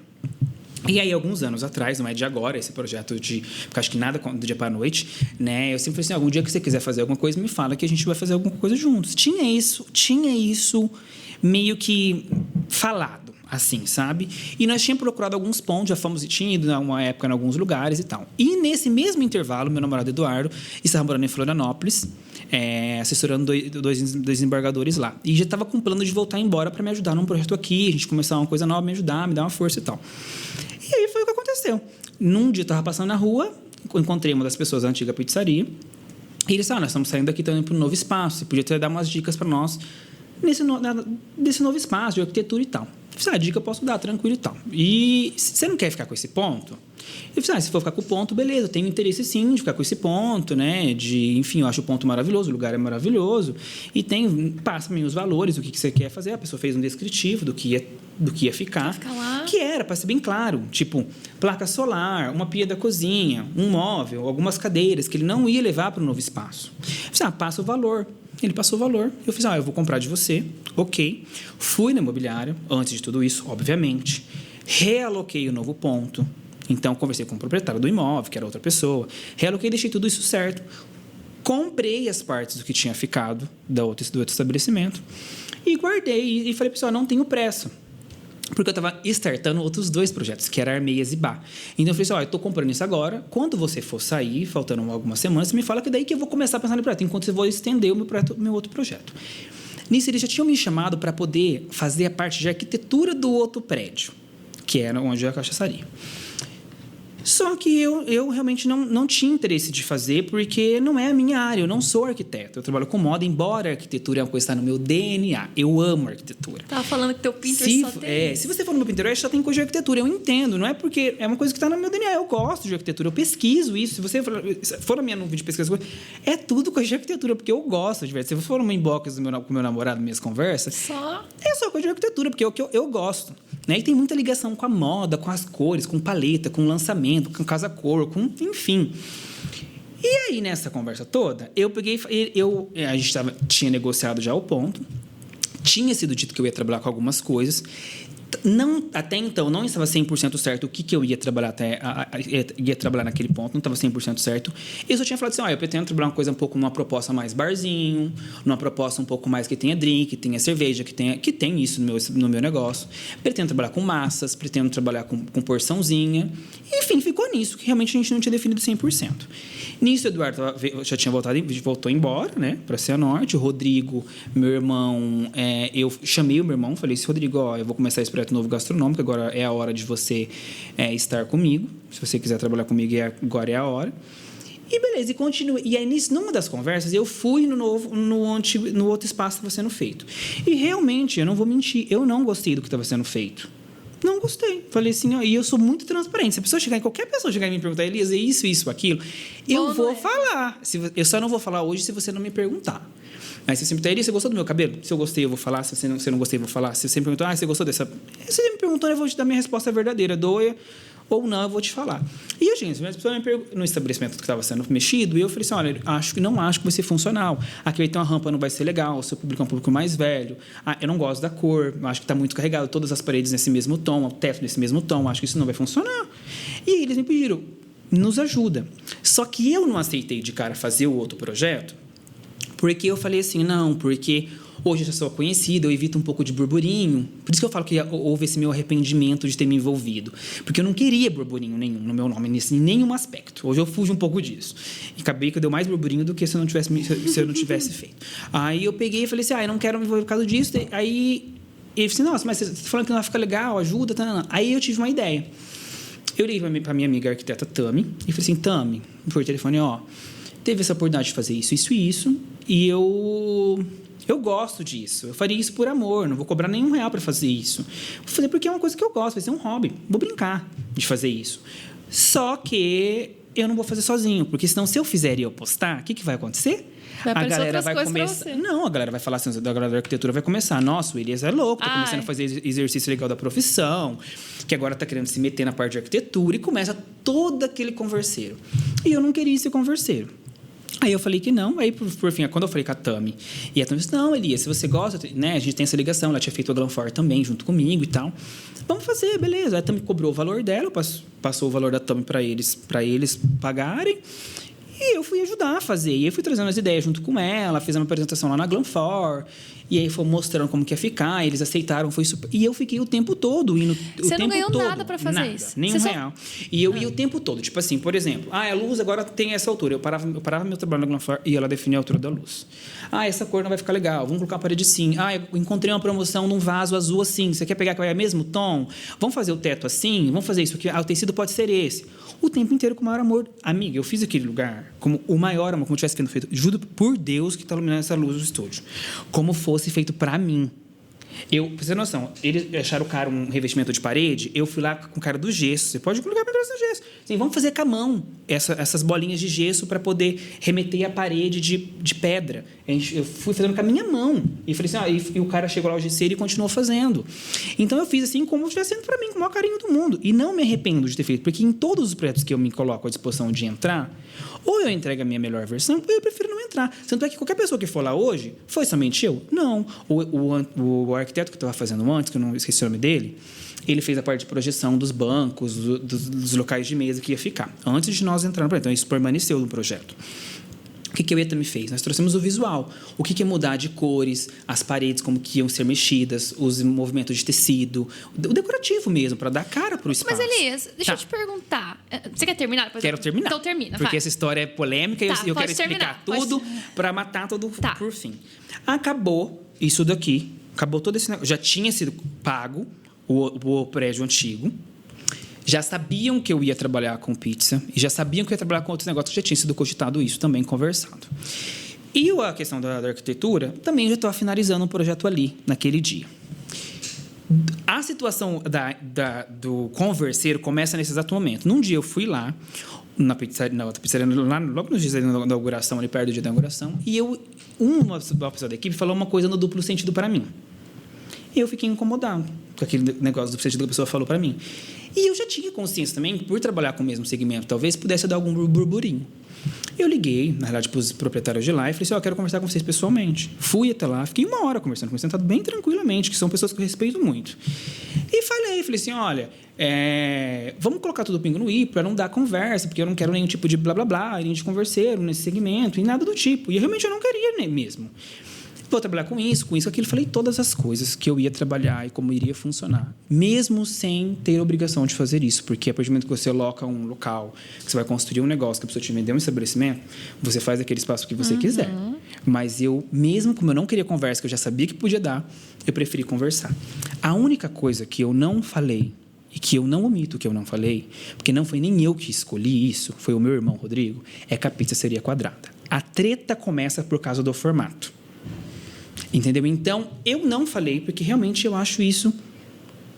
Eu já sabia, não nego que eu já sabia, mas acho desnecessário, porque, assim, o formato da pizza é uma coisa que... Se fizer redonda, as outras pizzarias vão me ligar? Elias, você fez a pizza redonda? Não é certo se eu fizer triangular, outras vão me ligar? Então, é a mesma coisa que, por exemplo, o Burger King estava em Cianorte. Chegou o McDonald's. Não pode, porque existe o Burger King... e tem uma cooperativa de crédito. Chegou outra, não pode, porque tem outra cooperativa de crédito. Você é jornalista, não pode ter jornalista. Uma pessoa é influenciadora, não pode outra influenciadora iniciar no mercado. Um cara é personal, chegou outro personal, não pode. Gente, que mundo é esse? Né? Formas não se registra. Então, assim, se eu quiser registrar um redondo, um quadrado ou um triângulo, não é permitido por lei registro de marcas que sejam formas. Como também não é permitido... cheiro, essência. Eu falo porque eu fiz um curso dentro do Grupo Boticário sobre cheiros e tudo mais, fragrâncias, né? Também não tem como registrar. Até o perfume Dior não é registrado o cheiro. Qualquer outra marca pode ir lá e fazer o mesmo cheiro da Dior, tanto é que fazem. Sério? Não sabia disso. O mesmo cheiro. Se você for na Zara hoje comprar os perfumes da Zara... Tanto é que tem esses perfumes. Da Virgínia mesmo, o pessoal fala que é super parecido com perfumes Se você for na importados. Zara, na prateleira da Zara, vai ter vários perfumes. Cada perfume da Zara é uma marca de perfume dessas de alto padrão. Da Dior, da Chanel, da Louis Vuitton.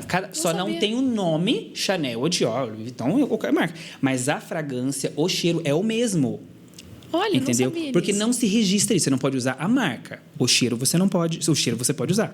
Assim como formas. Você não pode usar. Eu não poderia usar o nome do outro estabelecimento. Mas a forma de um produto, como ele está sendo. Se é geométrico, também não se registra. E aí, beleza. E eu realmente não falo nem que eu omiti. Eu não achei necessário falar aquilo, porque para mim eu achei de coração, do fundo do meu coração. Eu achei essa informação irrelevante. Mas de todo o resto foi cogitado e falado tudo.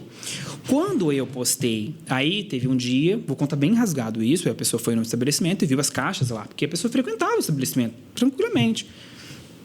E me questionou, vai ser quadrado o formato? Eu falei assim, o Rodrigo decidiu isso, vai ser quadrado, mas não vejo problema nisso. E ele, na hora ele me falou assim, mas eu não queria que fosse... Mas bem educado. Eu não gostaria que fosse quadrado. Eu disse, eu não vou refazer, porque já foi feito pedido, gastaram mais de 20 mil de caixas, eu não vou refazer tudo isso, muito investimento. Nem ficou por isso. No dia seguinte começa a treta, na realidade, porque daí a pessoa me questionou, né? No dia seguinte, não. Eu vou colocar certinho. Isso aconteceu, passou algum tempo. No dia que lançou o delivery, aí você só imagina a minha cabeça como gestor. Beleza, acabou aquilo, a pessoa no dia falou que não gostou, mas ficou de boa também, tranquilo, as coisas continuaram andando. Eu estava com meu coração muito aflito, porque tudo era novo para mim. Eu tinha gastado um monte de investimento no que ele havia me pedido naquilo lá. Fora aquilo, eu tinha me comprometido que eu ia mudar a visual do lugar inteiro. Então, eu tinha esse dever de mudar a cara do estabelecimento sem deixar nada parecido com o outro estabelecimento que eu tinha feito. Então, eu já tinha feito outro, eu não podia deixar nada que remetesse e que desse cara nova e que não fosse nada linkado ao que já tinha ali também. Então, era um desafio imenso para mim, junto com a Tami novamente, para poder, assim, também não posso ter nada, cor, objeto, elementos, nada que seja igual e que tenha a minha história, que tenha a minha identidade. Então, a gente tentou trazer isso, sabe? Resgatando com muita dificuldade, porque não é fácil. Né? E eu queria honrar com o que eu tinha falado, que era mudar a cara de tudo, para ninguém linkar uma coisa a outra. Tanto é que se você for na Alfredo, se você já foi antes do estabelecimento e você for hoje, você vê que não tem nada a ver. Quem entrar fala assim, nossa, não parece nem que eu estou no mesmo lugar, porque a gente mudou a cara total, assim. E eu segui, falei assim, eu vou trabalhar com bebidas alcoólicas, eu vou trabalhar com drinks, que não é normal, né, no estabelecimento, mas eu vou colocar, eu vou trazer porçõezinhas, a gente trouxe. Tudo que eu falei que eu iria fazer, eu honrei 100% do que eu iria fazer. Eu não mudei nenhuma vírgula de nada do que eu falei da minha boca, do que seria e do que não seria. Uhum. A única coisa que eu não tinha falado era do formato da pizza, que eu não nego, mas, como eu te disse, com todas essas coisas dessa situação, que eu não acho um peso, um formato. E outra, cozinheiros, assim, tudo do zero, tá? Então, assim, descobri fornecedor por fornecedor. Depois, meu irmão já entendia um pouco de algumas coisas, foi me ajudando, foi pesquisando, foi comprando os maquinários, descobri negociação com fornecedor por fornecedor para poder ir comprando. E o medo, porque você está fazendo um investimento, um aporte muito alto de grana num projeto que é novo para você, você vai ter que aprender no processo e testando e gastando e comprando insumos e testando isso. A massa ficou legal? Não, vamos mudar o formato e vamos fazer de novo, até você acertar o ponto da massa que você queria perfeito. Foi quanto tempo, Elias, até você conseguir? Foi uns 30 dias, não, foi mais, né, antes, mas assim, do período de teste mesmo, uns 30 dias, testando todos os dias, testando e fazendo de novo e vendo cardápio, que tira, que coloca e testando. E aí tinha o outro peso, a Glanfor, porque a Glanfor já puxa um padrão. E aí eu falava assim, nossa, as pessoas vão esperar muito de mim. Se eu falhar, entendeu? Uma pizzaria glamurosa. Eu falei assim, vai esperar muito de mim. E aí essa expectativa do produto, que vai começar pelo delivery, tem que ter um negócio de qualidade legal. Porque quando se estipula uma expectativa, se você só suprir expectativa, você já não mostra um diferencial. Tem que superar. Você tem que superar a expectativa. E isso não fazia eu dormir, eu não dormia. Eu falei assim, meu Deus, eu não vou conseguir dormir, porque o que eu vou fazer de tão diferente? O que eu vou fazer de tão... para poder realmente superar isso? E as pessoas falam, nossa, é top, a qualidade é perfeita, a massa é boa, o sabor é maravilhoso. Então, o tempo todo pesquisando tudo para poder realmente trazer um trabalho diferenciado. Quando eu lancei na internet a primeira dia do delivery com todo o peso de coisas a pagar já, porque o negócio começa a operação, amor, as contas começam a vencer, né? É água, é luz, é funcionário, é maquinária. E quem é gestor, quem está à frente de qualquer negócio, sabe de se pôr no meu lugar e no lugar de qualquer um. É difícil. E tem que lidar com toda essa situação ainda emblemática em torno de tudo isso e não querendo criar problema na situação. Até porque se eu criasse todo um problema, ia explodir. Qualquer coisa que eu faça na rede social ia virar um... Tanto é que a primeira vez que eu falo sobre esse assunto... Inclusive, obrigada por se abrir com a gente. Né? E aí foi isso que aconteceu. Daí, quando eu postei na rede, postei no forno. O primeiro vídeo foi uma pizza saindo do forno. Aí a pessoa já tirou o print e mandou no WhatsApp. O que é isso? Eu fiz, uma pizza saindo do forno. Que era o que era, realmente. Daí que eu não gostei. E aí foi super grosseiro comigo. Mandou altos áudios com extrema grosseria. Bem, assim... baixos mesmo, mas eu acredito também que é compreensível que é o momento dele, daquela situação e tudo mais. E eu acho que tinha outras maneiras para poder até dialogar sobre aquilo, do formato, tô falando, porque o resto já tinha sido conversado. E aí, num certo momento, começaram a me morder. Eu peguei e falei, gente, olha, se não dá para ter diálogo, então vamos encerrar o diálogo por aqui. Até porque todo dia 10 minhas contas vão vencer e ninguém vai me ligar perguntando se eu quero ajuda. Se eu preciso de ajuda a pagar aluguel, isso aqui, ninguém vai me ligar. Então, eu preciso trabalhar para poder honrar com os já 15 funcionários que tinha naquela época. Hoje eu tenho quase 30 pessoas envolvidas no projeto. Eu preciso honrar com todas essas pessoas e com todas essas pessoas envolvidas com o projeto. Eu preciso fazer esse negócio rodar. E vou colocar a minha dedicação, o meu esforço, meu amor. E aí, começou um bombardeio reverso, assim, né? Falar mal de mim, com 1000 conversas, situações pontuais bem chatas, né? Que também eu assim não vou falar que é compreensível, porque para mim não é compreensível. Eu acho que foge dessa escala. Mas cada pessoa tem o seu posicionamento, cada pessoa tem a sua visão sobre isso, como que acha melhor conduzir seus atos, seus atos, eu vou colocar assim, né? E aí foi quando eu decidi que toda vez que chegasse uma pessoa até mim, que não foram poucas, foram muitas.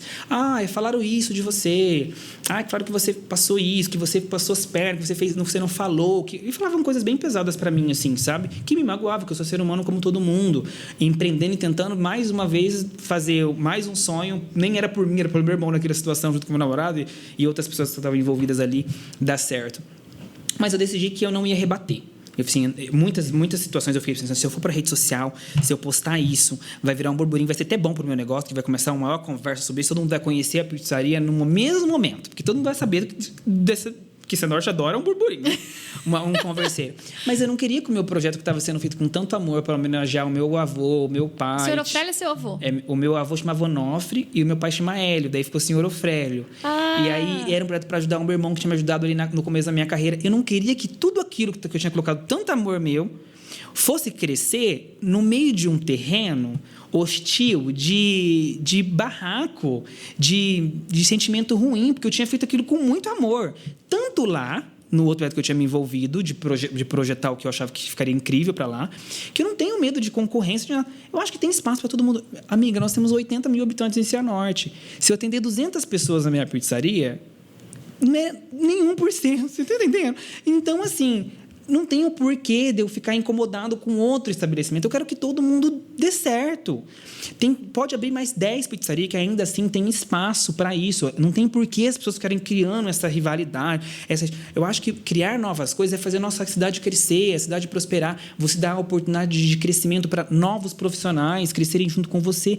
E eu não queria que o meu projeto, que estava sendo colocado tanto amor meu, da minha família, do meu namorado, do meu irmão, de todo mundo... virasse um barraco. Eu falei assim, eu não vou fazer isso. E, claro, como aquilo me doía, eu pedi orientação divina de Deus, e aí foi onde eu tive a ideia. Eu falei assim, toda vez que chegar alguma informação ruim até mim, eu vou chamar a minha equipe... E vou criar uma pizza nova. Gente! E aí foi o que... E olha como que é as coisas. E hoje, quando eu paro para analisar, eu acho que tudo aconteceu muito provindo de Deus. Por quê? Porque... o sucesso da senhora Ofrélio, claro que tudo feito com muito amor, mas o que fez alastrar mais rápido, o burburinho mais rápido positivo, foi as pizzas diferentes. Então, pizza de açaí, já me falaram. Pizza de brownie, pizza de pudim, pizza de banana caramelizada.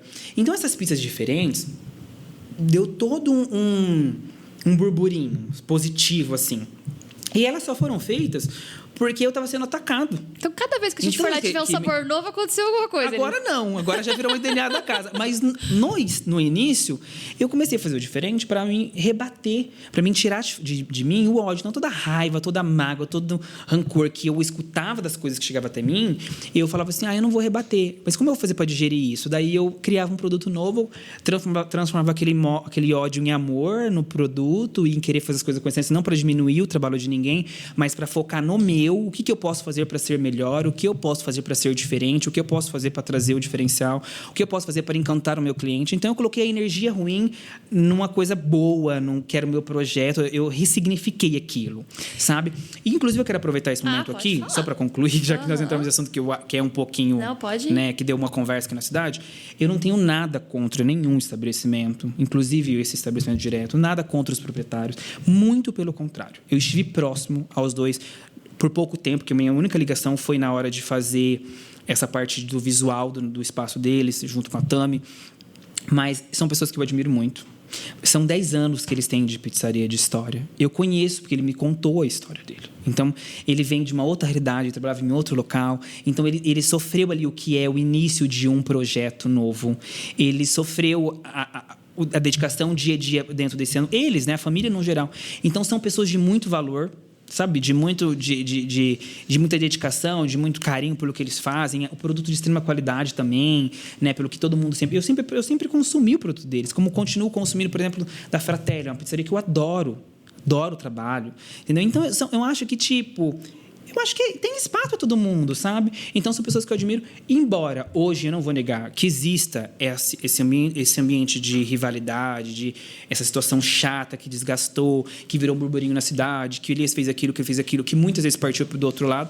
Mas eu quero deixar que, da minha parte, eu não tenho nada. Eu não tenho ligação hoje, não tenho contato, mas também não tenho nada de mal para desejar. E se você conversar com a minha equipe, todas as vezes que a minha equipe se reuniu para fazer orações dentro do nosso estabelecimento, nós oramos pelos demais estabelecimentos. Que todos eles também possam prosperar. A gente não deseja mal para nenhum aqui, porque eu acho que isso é princípio divino mesmo, é base. Você tá ali, tá no seu... Sabe? É uma concorrência leal, né, Elias? Leal, eu acho que lança pro universo aquilo que você quer que venha para você, sabe? E eu acho que é isso. Perfeito, Elias. Acho que eu teria muita coisa a perguntar, né? mas eu quero pra gente partir aqui pros finalmente. Tem mais duas, fato ou fake, tá? Elias, bom, fica à vontade. Elias Aranha fica chateado com a entrevista de Tatiele Poliana no Domingão do Faustão. Você pode falar? Chateado? Então, porque teve toda aquela polêmica, porque você era o assessor da Tatiele. Qual que é a tua relação com ela? Muito pelo contrário. Qual que é a tua relação com a Tatiele? A Tatiele Poliana é minha melhor amiga, best friends forever. É uma pessoa que eu sou apaixonado e amo até o ano passado. Eu fiz questão do Big Brother, eu fiz entrevista com o Boninho também. Ah, era isso que eu ia perguntar. Já nós vamos falar sobre isso, então. Vamos falar da Tatiele Poliana primeiro. Antes da Tatiele Poliana, entrou a Andressa no Big Brother. Sim. Eu ajudei a Andressa no processo de inscrição do Big Brother, fiz os primeiros vídeos dela de inscrição, acompanhei, éramos muito próximos, eu e a Andressa, né, naquela época e tal, e foi muito legal viver esse momento, que foi um período de muita transição para mim também, que foi lá no início da Glam, então foi tudo muito novo, vamos para Globo, vamos para Rio de Janeiro, então era o meu período de descoberta que existia um mundo além de Cianorte, sabe? Então foi maravilhoso estar naquele período com a Andressa. E no ano seguinte a Poli entra. A Poli já era minha amiga porque eu trabalhei no Grupo Osmose, como eu disse no início da nossa entrevista, contando botões. E a Poli, nessa época, ela trabalhava como modelo do Grupo Osmose. Então, nós já éramos amigos, assim, de trocar ideia. A Poli sempre esteve presente na minha vida. Não tão próxima, mas esteve. Quando ela entrou no Big Brother, fiquei um pouco mais próximo pelo fato de auxiliar a família, porque eu tinha vivenciado a experiência com a Andressa no ano anterior. Então, eu fui auxiliando. Então, foi uma aproximação de vocês do Big Brother. Auxiliar mesmo, tipo assim, para eles não errarem. Porque é bem complexo, assim, quando você entra no Big Brother, como que a mídia aborda as coisas com vocês, para poder lançar a manchete. Então, é bem difícil. E eu fui auxiliando a família para poder não errar. E eu até fui nos paredões da Poli, né? Porque a gente tinha todos os patrocínios das marcas. Então você meio que agenciava ela. Eu não agenciava, não. Não agenciava. Nesse período, não. Quando a Poli saiu do Big Brother, eu não agenciava ela. Esse trabalho com a Poli aconteceu ano depois. Um ano depois, para mais ou menos. Eu comecei a me aproximar mais. A gente começou a trabalhar juntos. E aí a gente começou a viajar juntos a trabalho para vários países e aí fomos ficando muito amigos e assim, eu sou assim apaixonado pela Tatiele Poliana, ela é eu acho que minha mãe, Tatiele Poliana, a Drica, são mulheres assim, a Pri André eu acho também que eu admiro demais, são mulheres que eu admiro muito, que eu gosto de estar perto porque me trazem boas energias e bons posicionamentos e cada um com a sua persona, de muito diferentes assim. E a Poli é uma mulher que eu admiro muito porque a Poliana conheceu todo o universo, ela conheceu o sucesso, ela conheceu a mídia, a fama, ela conheceu o dinheiro, ela conheceu os meios da galera famosa, que eu já estive com ela em muitos eventos em São Paulo, em situações com pessoas muito famosas, mas a Poli nunca se vangloriou disso, nunca quis mostrar isso pra ninguém, tanto é que as vezes que nós estávamos com pessoas mais importantes, nunca foram postadas na rede social. E ela nunca fez questão disso e nunca mudou, que eu acho mais bonito nela. A essência dela. Assim, você pode conversar com a Poli, ela vai brincar com você, ela vai falar errado, ela vai zoar, ela vai brincar. E ela é assim aqui com a gente, e no meio de pessoas muito famosas e importantes, ela é a mesma. E eu admirava ver aquilo nela. Então, ela me conquistou, assim. Eu sou apaixonado por ela por vários motivos. Hoje você agencia ela, então, ou a gente não? trabalha junto. Trabalham juntos? É, juntos. Eu não faço tudo da Tatiele Poliana, a gente trabalha junto. Alguns trabalham juntos, sim. Faço algumas reuniões de algumas empresas para ela, de fechamento de alguns contratos, porque eu já tenho um pouco de vivência e experiência nisso. Mas fala assim, beleza, que cuida de tudo. Não, eu não cuido de tudo. A Poli é bem empreendedora, muito pelo contrário do que as pessoas pensam. Ela é muito empreendedora e muito dedicada. Tipo, se ela tem um projeto, ela vai colocar na planilha, ela vai sentar no escritório dela, ela vai sentar, ela vai fechar. O que ela não consegue, ela me liga, amigo, me intervém para mim nessa negociação. tá assim, assim, assim, eu deixei assim, assim, assim, ela me passou das informações, aí eu entro gerenciando, aí eu faço a reunião por ela. Então, mas ela é bem dedicada, assim, né? E essa questão do Faustão, para responder a sua pergunta bem direto, muito pelo contrário, logo após sair o programa, a Poli me ligou. Amigo, não sei o quê. Eu falei assim, pô, ele nem liga pra isso. Foi uma garra, mas vai ser até bom pra você. Tanto é que hoje as pessoas lembram mais disso do que ela dos 3 meses que ela ficou dentro da casa. É verdade. Você entendeu? Então, assim, eu acho que... E outras pessoas também não têm a sensibilidade. Isso que eu tô falando pra você. Às vezes, quando as pessoas postam na rede social revivendo isso, eu acho tanta falta de empatia pelo outro, porque a Poliana que ela vive... É uma gafe, né? Aconteceu, escapa. O Elias que eu fui ontem já não sou o Elias que sou hoje. O Elias, de uma semana atrás, eu sou totalmente diferente depois de passar por um processo cirúrgico, por exemplo. Muita coisa ressignificou dentro de mim, mudou minha forma de ver. E são as vivências da vida que vai nos trazendo isso. Então, eu fico pensando assim, é desleal você pegar um trecho de 1 minuto que ela falhou lá no passado e você reviver isso hoje como fosse pertencente da vida dela atual. Isso já morreu. Faz parte da história dela? Tá ali, tá escrito. Faz. Ela tem vergonha disso? Não, porque ela já ressignificou. E ela conversa muito sobre isso. Ela ressignificou isso muito. Ela consegue olhar para aquilo e olhar como fosse o que é, né? Um episódio da vida dela que ela precisava de ter mais conhecimento e qual ela já buscou. Porque hoje ela é formada, hoje ela está em outro, né? Tipo assim, formada, dedicada e tudo mais. E tá tudo bem ela ter vivido aquilo naquele momento. Mas eu acho feio quando parte do outro ser humano para querer fazer isso para diminuir o valor dela do momento, entendeu? Entendi. É desleal. Mas eu admiro ela demais. E eu jamais teria vergonha dela por causa disso. Não, eu amo momento... ela. Total. A gente perguntou até ficar chateada porque a gente não sabia se você era assessor, se você não era, mas foi muito legal você esclarecer isso pra gente. E falhas, elas sempre vão existir, tá? Opa. De mim, Todo de você, mundo, da Poli. Eu acho que todos nós já falhamos um momento ou outro. E tá tudo bem falhar. É normal, faz parte da vida. Pior é não tentar, né? Pior é não tentar. Eu não tenho problema com Elias, falhas. a última fato ou fake é depois de emplacar 2 amigas no Big Brother, Elias Aranha decide se inscrever no reality show. É fato ou fake? Eu não vou falar bem direto. Eu não acho que emplaquei as duas. Foram coisas que aconteceu que o universo trouxe e a gente foi se dedicando e elas entraram porque foi algo que realmente estava escrito além de mim. Era de O pessoal era chegou a de achar Deus. que você era Todo um mundo achava responsável que eu era e te responsável. buscava para também pro Big Brother? Sim. O tempo todo mundo achando, o Elias que é o produtor que coloca a pessoa que... De maneira alguma. Eu acho que ambos foram... A Andressa, porque era um sonho da vida dela, se dedicou muito para aquilo acontecer. Foram algum tempo de muita dedicação. E Poli, porque Deus quis que ela estivesse naquele momento. Ela estava no lugar certo, na hora certa, e aconteceu dela entrar. E sobre mim, eu nunca tive... Lá atrás, eu peguei trauma do Big Brother, quando aconteceu a da Andressa entrar. Tudo que eu vivenciei com a Andressa foi terrível aqui em Cianorte. E depois a Poli também. Então, eu nunca tive vontade de participar do Big Brother Brasil. Por que terrível com a Andressa? É porque as pessoas de Cianorte não souberam... Ela se posicionou mal em algumas falas, mas não achei que foi tão também, mas se posicionou mal de algumas falas. A Norte não aderiu isso bem, não acolheu também, não acolheu. E aí virou toda uma conversa, um burburinho, e aí todo mundo guerrilhando e falando mal e não sei o quê. E de um certo modo também foi positivo para a Cianorte, porque acaba ficando mais conhecido a cidade no geral. Então, eu assim, era uma coisa que eu tinha um pouco assim, não quero isso pra mim, não, sabe? Fugia. E muitas pessoas falavam assim, nossa, é super sua personalidade, vai participar, vai se inscrever e tal. E eu nunca quis. Passou anos, tanto é que tem o quê? Quase 10 anos que a Andressa fez o Big Brother. Nossa, parece que foi ontem, né? Mas a Tatiele também faz por aí, não faz? ano passado, do nada, me dá na minha cabeça. Cansei. Vou fazer alguma coisa para mudar total a rota da minha vida. Porque eu queria realmente... Sabe um ano da sua vida que você fala assim, eu quero dar uns 360 e começar tudo de novo num outro lugar, mas diferente de tudo que eu já vivenciei. Pegar todas essas experiências, foram valiosas, são importantes para mim. Eu amo, tenho amor por tudo isso. Mas eu quero começar tudo do zero. A minha vida não sei até quando eu vou viver, então eu quero tudo de novo. E aí eu vi o Big Brother como uma oportunidade disso. De mudar todo o meu meio, de tudo que eu vivi. Não que eu vou isolar e esquecer, mas uma nova possibilidades. Vou fazer minha inscrição. Eu cheguei na minha mãe e falei, mas eu vou fazer minha inscrição no Big Brother e eles vão me ligar. Porque eu sou bem assim também. Eu sou bem decidido. Ela falou assim, aqui vai te ligar o quê? Eu falei assim, então tá. Aí eu tô na empresa um dia, falei, me deu uma cabeça, é hoje que eu vou fazer o vídeo. Sentei na minha cadeira, falei assim, e comecei a falar. Coloquei minha cabeça assim, olha, Boninho, não sei o que, isso aqui, fiz um vídeo super... O meu vídeo deu 4 minutos, meu primeiro vídeo. Falando direto, é isso, eu acredito nisso, não acredito naquilo, penso isso sobre questão de racismo, penso isso sobre questão de orientação sexual. Comecei a colocar exatamente o que eu acreditava e o que eu não acreditava, bem direto. Falei assim, eu me encontro com você na cadeira elétrica pra gente poder debater algumas situações. Bem direto. Aí passou o quê? Uns 30 dias... Eu levantei mal-humoradíssimo, inclusive.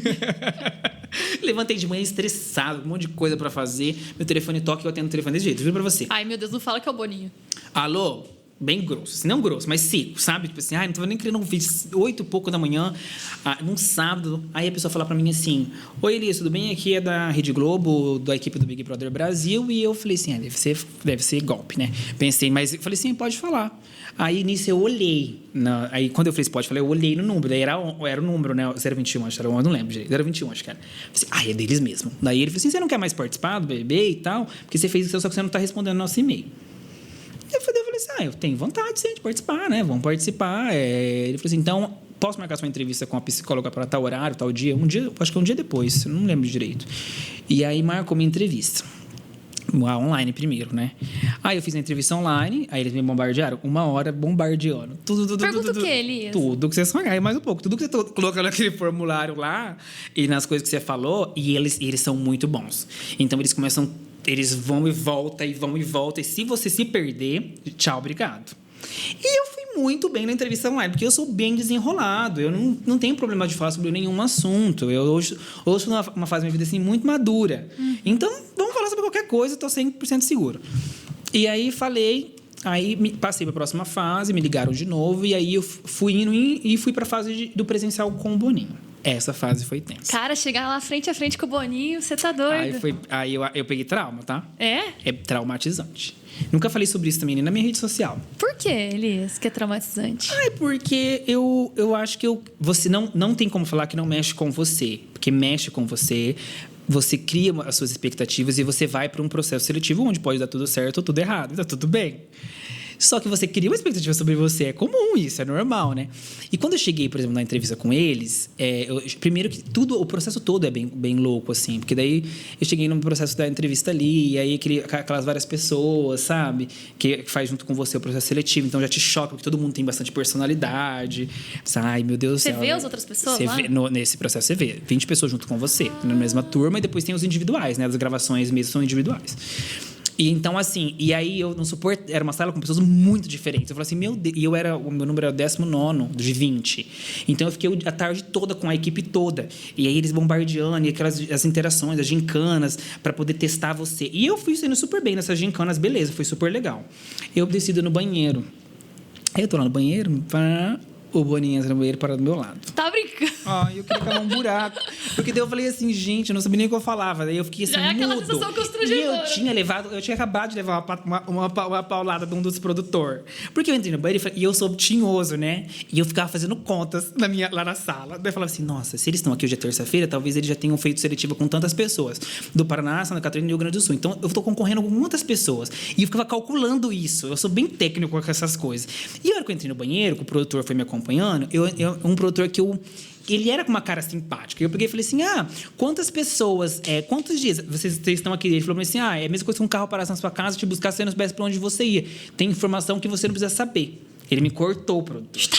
E nisso o Boninho entrou. Eu tinha desnorteado, ele entrou, eu fiquei meio desnorteado. E quando eu voltei para a sala, depois de eu ver ele ali, eu não conversei nem nada, eu já fiquei um pouco abalado também. Porque não tem como falar que não te abala, que abala assim, entendeu? Abala. E aí eu me abalou um pouco. Eu lembro que eu aí quando eu fui pra entrevista com eles, aí foi bem tenso. Nossa, eles me bombardearam.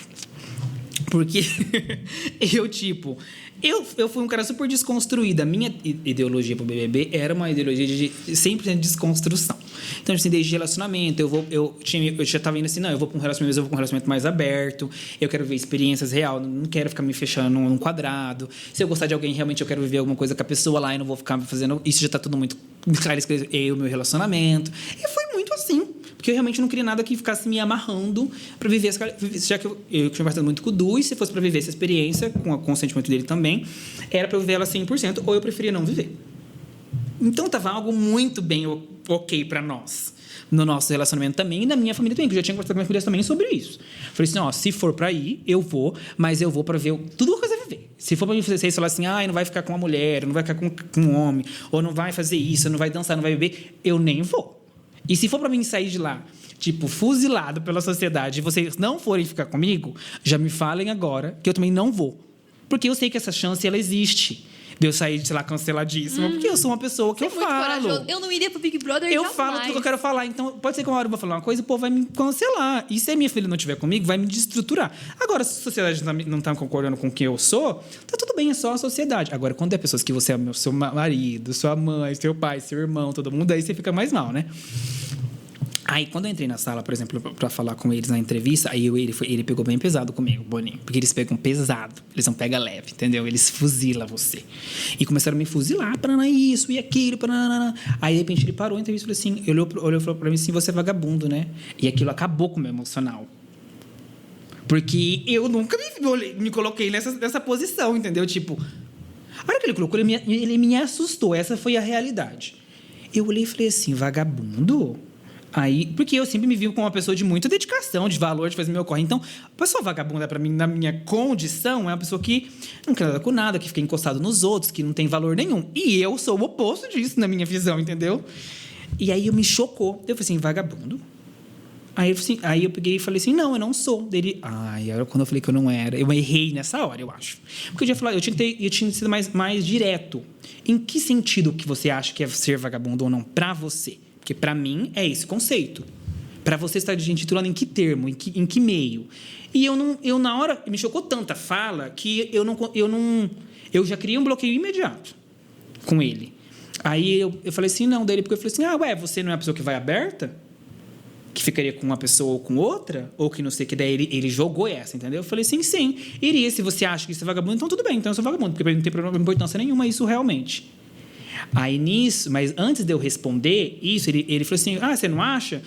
Aí antes de ele falar comigo, ele parou de falar comigo e começou a falar com a equipe, que era 20 diretores. Aí vários diretores, assim, eles começam a questionar. Né? Daí ele falou assim, você não ficaria... Aí ele começou a falar pro povo, né? Você não viveria isso? Você não viveria aquilo? Você não se permitiria isso? O que é isso então, gente? É uma pessoa muito aberta a ser vagabundo ou não? Eles começam a falar de você, na sua frente vai te testar o seu emocional, entendeu? Só que eu fiquei assim, tão chocado que eu ficava olhando pra cara dos diretores, tipo assim, vocês estão falando de mim na minha cara, porque mexe com você. Por exemplo, se é eu fora daquilo lá, meu Deus do céu, eu tinha acabado com a raça deles. Eu ia fuzilar eles, entendeu? Mas eu tava tão chocado com o que estava acontecendo na minha frente, assim, que era tão longe da minha realidade, uma pessoa ter a ousadia de falar aquilo na minha cara, que eu ficava assim, vocês estão falando de mim isso? E sabe quando você fica olhando para as câmeras? Eu ficava olhando para eles, não chocava. Aí acabou a entrevista, falei, rebati ele, mas aí eu voltei embora destruído da entrevista. Porque eu vim embora e falei assim, nossa, que entrevista péssima, odiei, não quero mais. Tipo assim, aí não avançou, né? E tal. Mas aí não quis mais participar, isso eu não quis me envolver e tal. Mas tem hora que me dá uma coisa assim, tem hora que eu falo assim, acho que eu vou de novo. Porque eu acho que eu tenho o perfil que eles buscam. Eu acho que eu seria super autêntico também de ser quem eu sou, de falar mesmo, não tô nem aí pra nada, e entregaria muito. Mas tem que estar muito preparado psicologicamente, porque mexe. Eu demorei uns 3 dias pra voltar a minha cabeça no lugar, assim, quando eu voltei embora. Nossa, porque mexe muito com o seu emocional. Elias do céu, eu admiro muito. De quem já vai pro Big Brother, eu admiro. Loucura. Voltar, meu Deus. Elias, pra finalizar, eu vou te falar algumas palavras, é um bate-bola. Eu falo uma palavra, você rebate que vem na tua cabeça primeiro, tá bom? Sim. Elias, amor. Família. Igreja. A base de tudo. Festa. É necessário. Ideias. Não param de fluir na minha cabeça. Eu fico imaginando a tua cabeça com tantos negócios que você tem. Redes sociais. Importante para se posicionar. Críticas. São muitas vezes construtivas. Quando vem para diminuir, não tem valor algum. Para concluir, amizade. É um irmão que Deus permitiu que você pudesse escolher, que não é do seu sangue, mas é da sua alma. Elias, obrigada pela sua presença. Foi muito gostoso esse bate-papo. Descobri muita coisa que eu não sabia também. Espero que você tenha gostado também. Eu amei estar aqui. Quero deixar bem claro assim, que todas as coisas ditas aqui não foram para ofender ou para diminuir ninguém, né? Até dos assuntos mais polêmicos, mas para explicar realmente da maneira mais leve que eu consegui.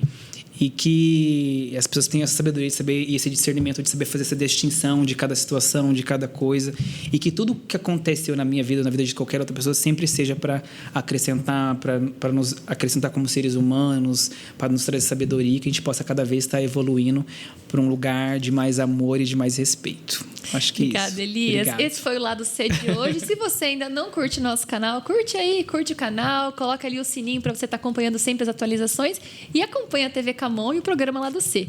Agradecimento de novo a todo o pessoal da produção aqui que esteve com a gente, o Pedro, o Johnny, a Mari Ladeia pela maquiagem lindíssima e também a nossa querida pessoal da Lamúria, a Carol, um beijo.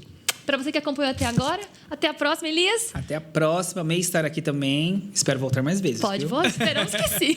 Quem sabe na próxima não é o pós-BBB, Ai, Elias. meu Deus. Quem sabe, Meu né? Deus, em breve. imagina. Aí, talvez esse ano eu tô pensando em tentar novamente. A gente tá na torcida. Imagina se a Norte com 3 BBBs. Pensou? Ó, e esse ano passado agora teve mais pessoas, tá? É? Amigos meus que estiveram bem próximos. É eu pro torço. próximo podcast esse assunto aí. Eu torço. Até a próxima, gente. Tchau, tchau.